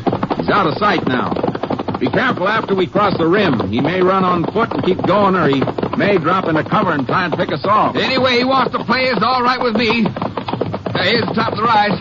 Hunch low in your saddle. There's his horse, Jace, no rider. Yeah, he's dismounted. Pull up fast and drop. Whoa, whoa, Charlie. Whoa, Longhorn. He's in that clump of mesquite. Yeah, I know it. Keep flat.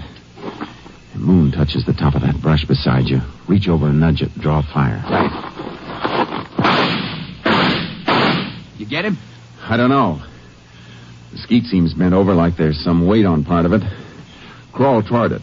Keep your gun ready. Better stay a few feet apart. Yeah. No sign of movement. We'll know in a minute. I can see a boot sticking out of the mesquite. Must be laying out flat. He's hit all right. We can get up.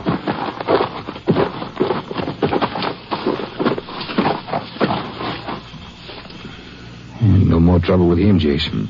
Right between the eyes. Some shot for hitting a man you couldn't see. I knew he was firing a rifle.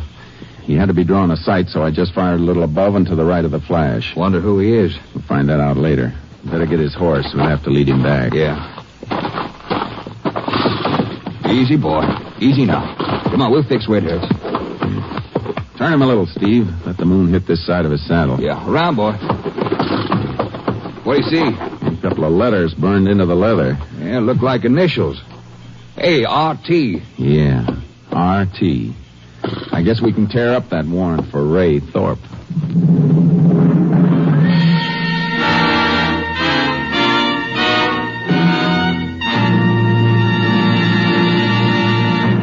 You are listening to Tales of the Texas Rangers, starring Joel McRae as Ranger Jace Pearson. We continue now with tonight's case, Conspiracy, an authentic story from the files of the Texas Rangers.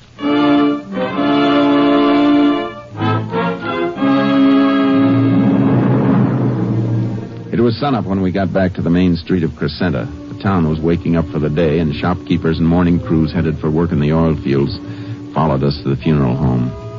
I was unstrapping Thorpe's body from my saddle when Sheriff Porch came through the crowd. Let me through here. Let me through. Well, howdy, Rangers. Howdy. Hello, Sheriff. See, you got Thorpe all right. About time somebody got him. Yeah, I know. County attorney told me what you found out. Could have knocked me over with a feather. I'll bet. All right, Steve, grab his feet and let's carry him in. Right. I'll get the door for you.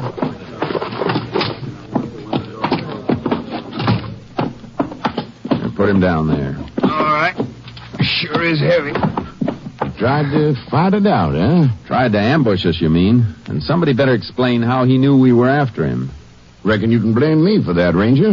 What do you mean by that? County attorney called me right after Judge Paget signed your warrants for you. I knew where Thorpe was hanging out, one of the hot spots outside the town. Thought I'd go out and pick him up for you. When I told him you was after him, he sort of caught me off balance and bolted. Kind of convenient, Sheriff. Especially since you let him out once before. After he'd shot a man in the back. I didn't know that. I never looked at Wendell's body. I was home sick. My deputy handled the case. Same deputy that said Thorpe shot in self-defense? Yeah, same one, Joe Slade. I got a warrant for him, too. I know. That's why I got him locked up in the jail right now. You're getting mighty cooperative, Sheriff. Well, Slade was right with me when I heard you wanted him. I know my job. I'm trying to help you. How about the other two witnesses Thorpe had? Rollo Kane and Arthur Sampson. I still got warrants for them. You'll find them out in the oil field, I reckon. They got 2 operating wells, and they're drilling a 3rd, just past the old stockade north of town. You'll need horses. The road's too muddy for a car. I'll ride out with you. Thanks, but we can handle it. You need a rest. You've been working too hard.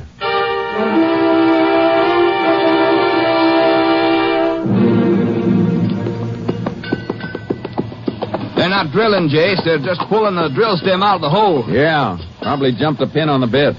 Funny thing, Kane and Sampson being mixed up in this Wendell killing.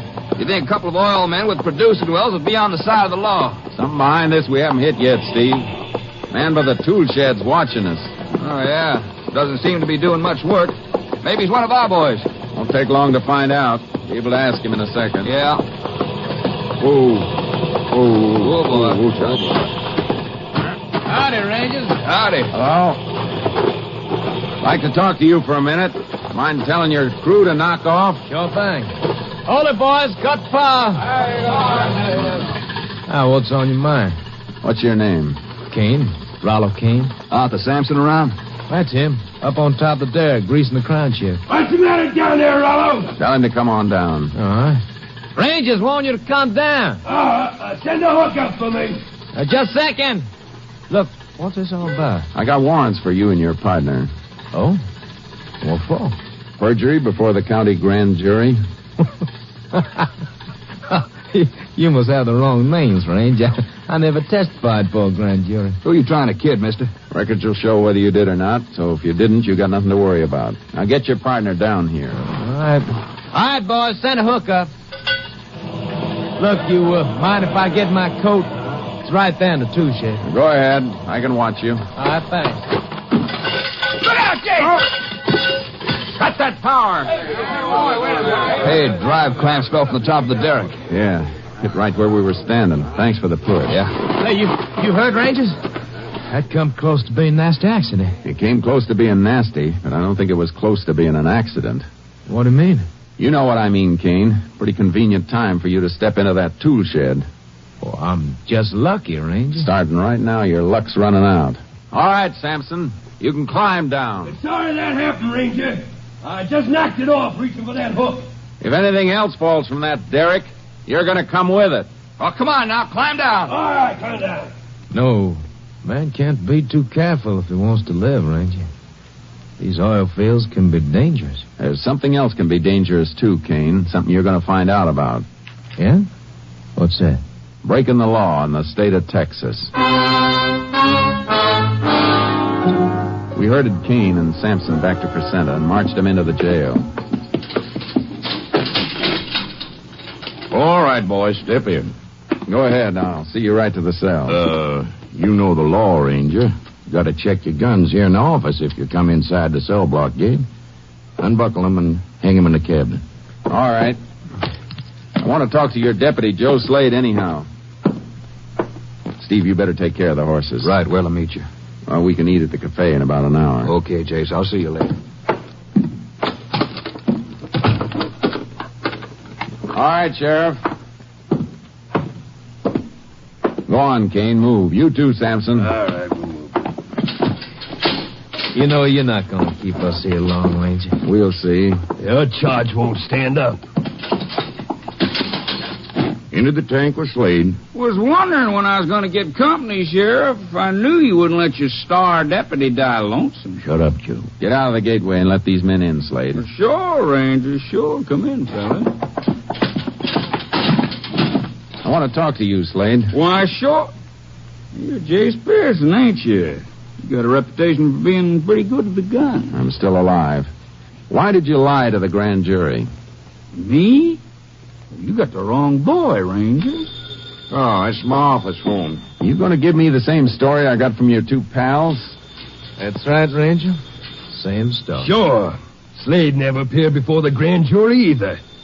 It's all your imagination, Ranger. If the three of you have one brain to go around, you'll tell the truth. You're not in here without evidence. The grand jury records are being subpoenaed. Listen to the man, fellas. He knows all about the law. You're in for a few surprises, Ranger. Few big surprises. Seeing the three of you sent to Huntsville isn't going to be a surprise to me. Ranger. Yes, Sheriff. What? Oh, I see you got a gun, Sheriff. You're not supposed to bring a gun past the cell block gate either. It won't do no harm. You don't make me use it. You see, Ranger? Surprises, like I said. Back away from that cell gate, Ranger. All right. Now you get in there with him. What's the idea? You're under arrest by order of the county attorney. For what? For the murder of Ray Thorpe. The sheriff was showing his colors openly now. He was part and parcel of all that was crooked in Ames County. I was dumped into a cell with three men who would gladly kill me if I gave them the chance. Don't stay off in the corner by yourself, Ranger. That's far enough, Slade. I'm keeping this side of the cell for myself. Don't come past the middle, any of you. Who's going to stop us? Sheriff is gone for the day. Yeah, since I'm in here, thanks to you, there ain't nobody on guard. I didn't come to this town alone, you know. If you're counting on help from that other ranger, don't get too happy about it. Probably somebody breathing down his neck right now, just like we're breathing down yours. Be too bad if you got to brooding about the way you killed Thorpe. Sheriff forgot to take your belt away, you might hang yourself. You got real broken up. Sure. I might even stab myself with this. He's got a knife. Lousy pocket knife. You think you're going to scare three of us with that? No, not three of you. But I'm figuring it's good enough to scare one of you. The one who comes at me first. You better get together and figure out which one of you it's going to be. Because he's the one who's going to get killed before I do.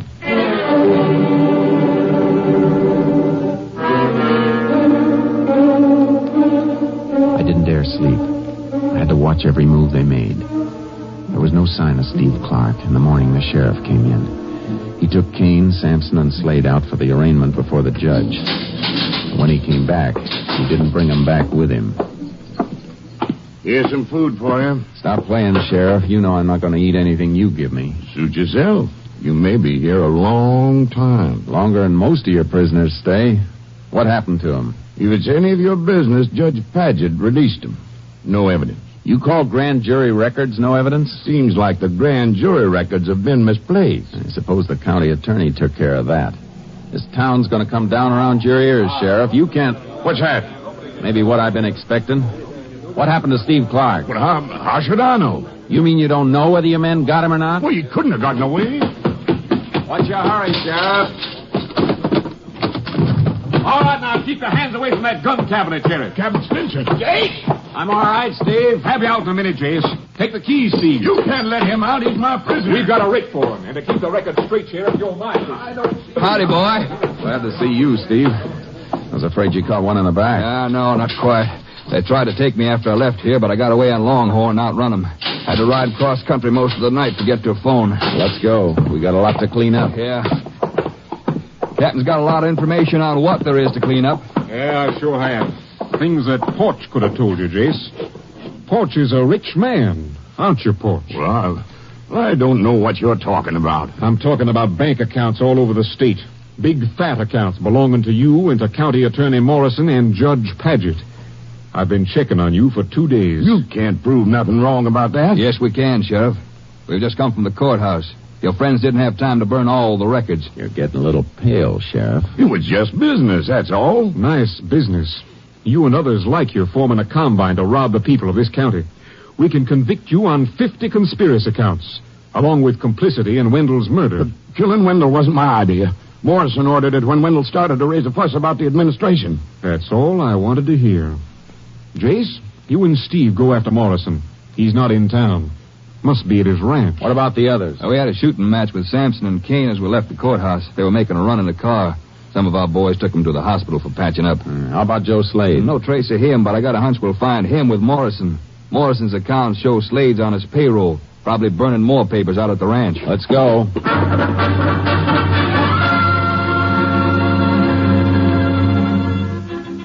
On the ride to County Attorney Morrison's ranch, Steve Clark gave me the inside on the gigantic racket that had been working in Ames County. Yeah, Jace, Captain dug it all up.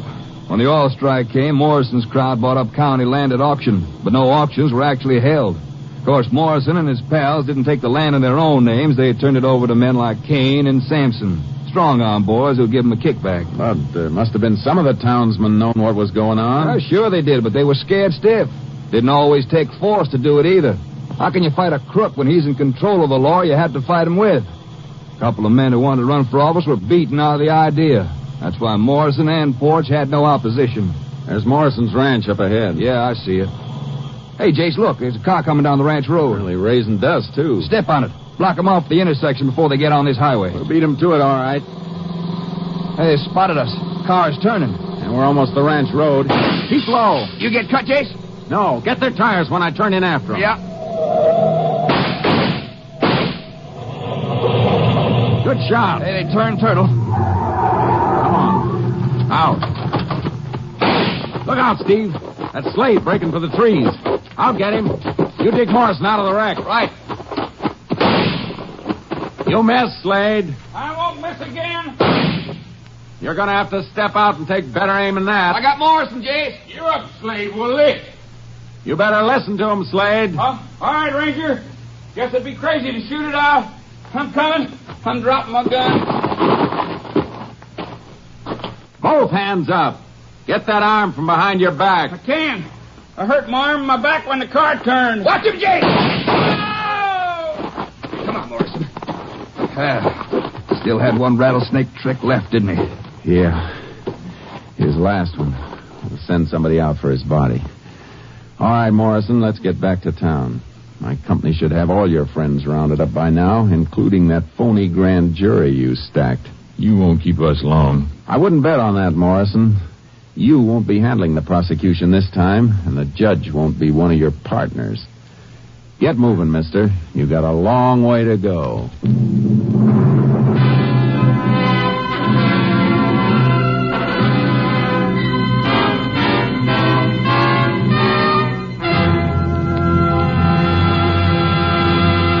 The Ames County conspiracy was smashed, and 12 key men were convicted and sentenced to jail terms ranging from 10 to 50 years. Since then, Ames County has become a model American community.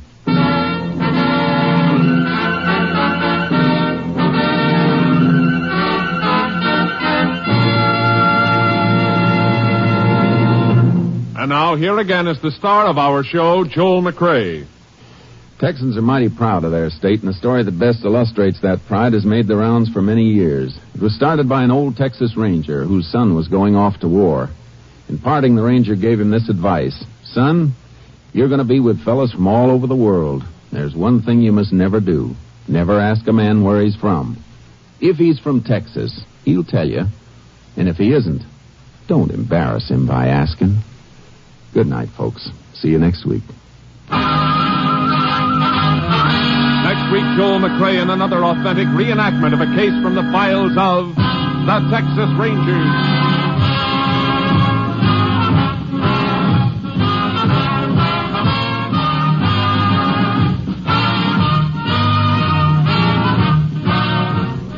Joel McRae is currently seen starring in the Universal International Technicolor production Frenchie. Tonight's cast included Tony Barrett, Lillian Vyeth, Herb Ellis, Ken Christie, Byron Kane, Tom McKee, Lamont Johnson, and Herb Vigran. This story was transcribed and adapted by Joel Murcott, and the program was produced and directed by Stacy Keach. Hal Gibney speaking.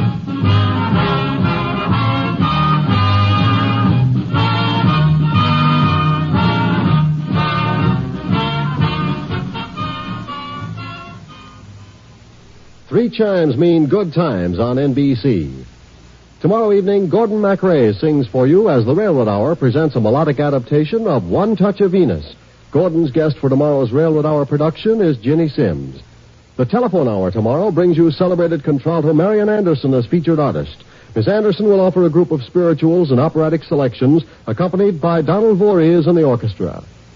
Phil Baker asks the $64 question next on NBC.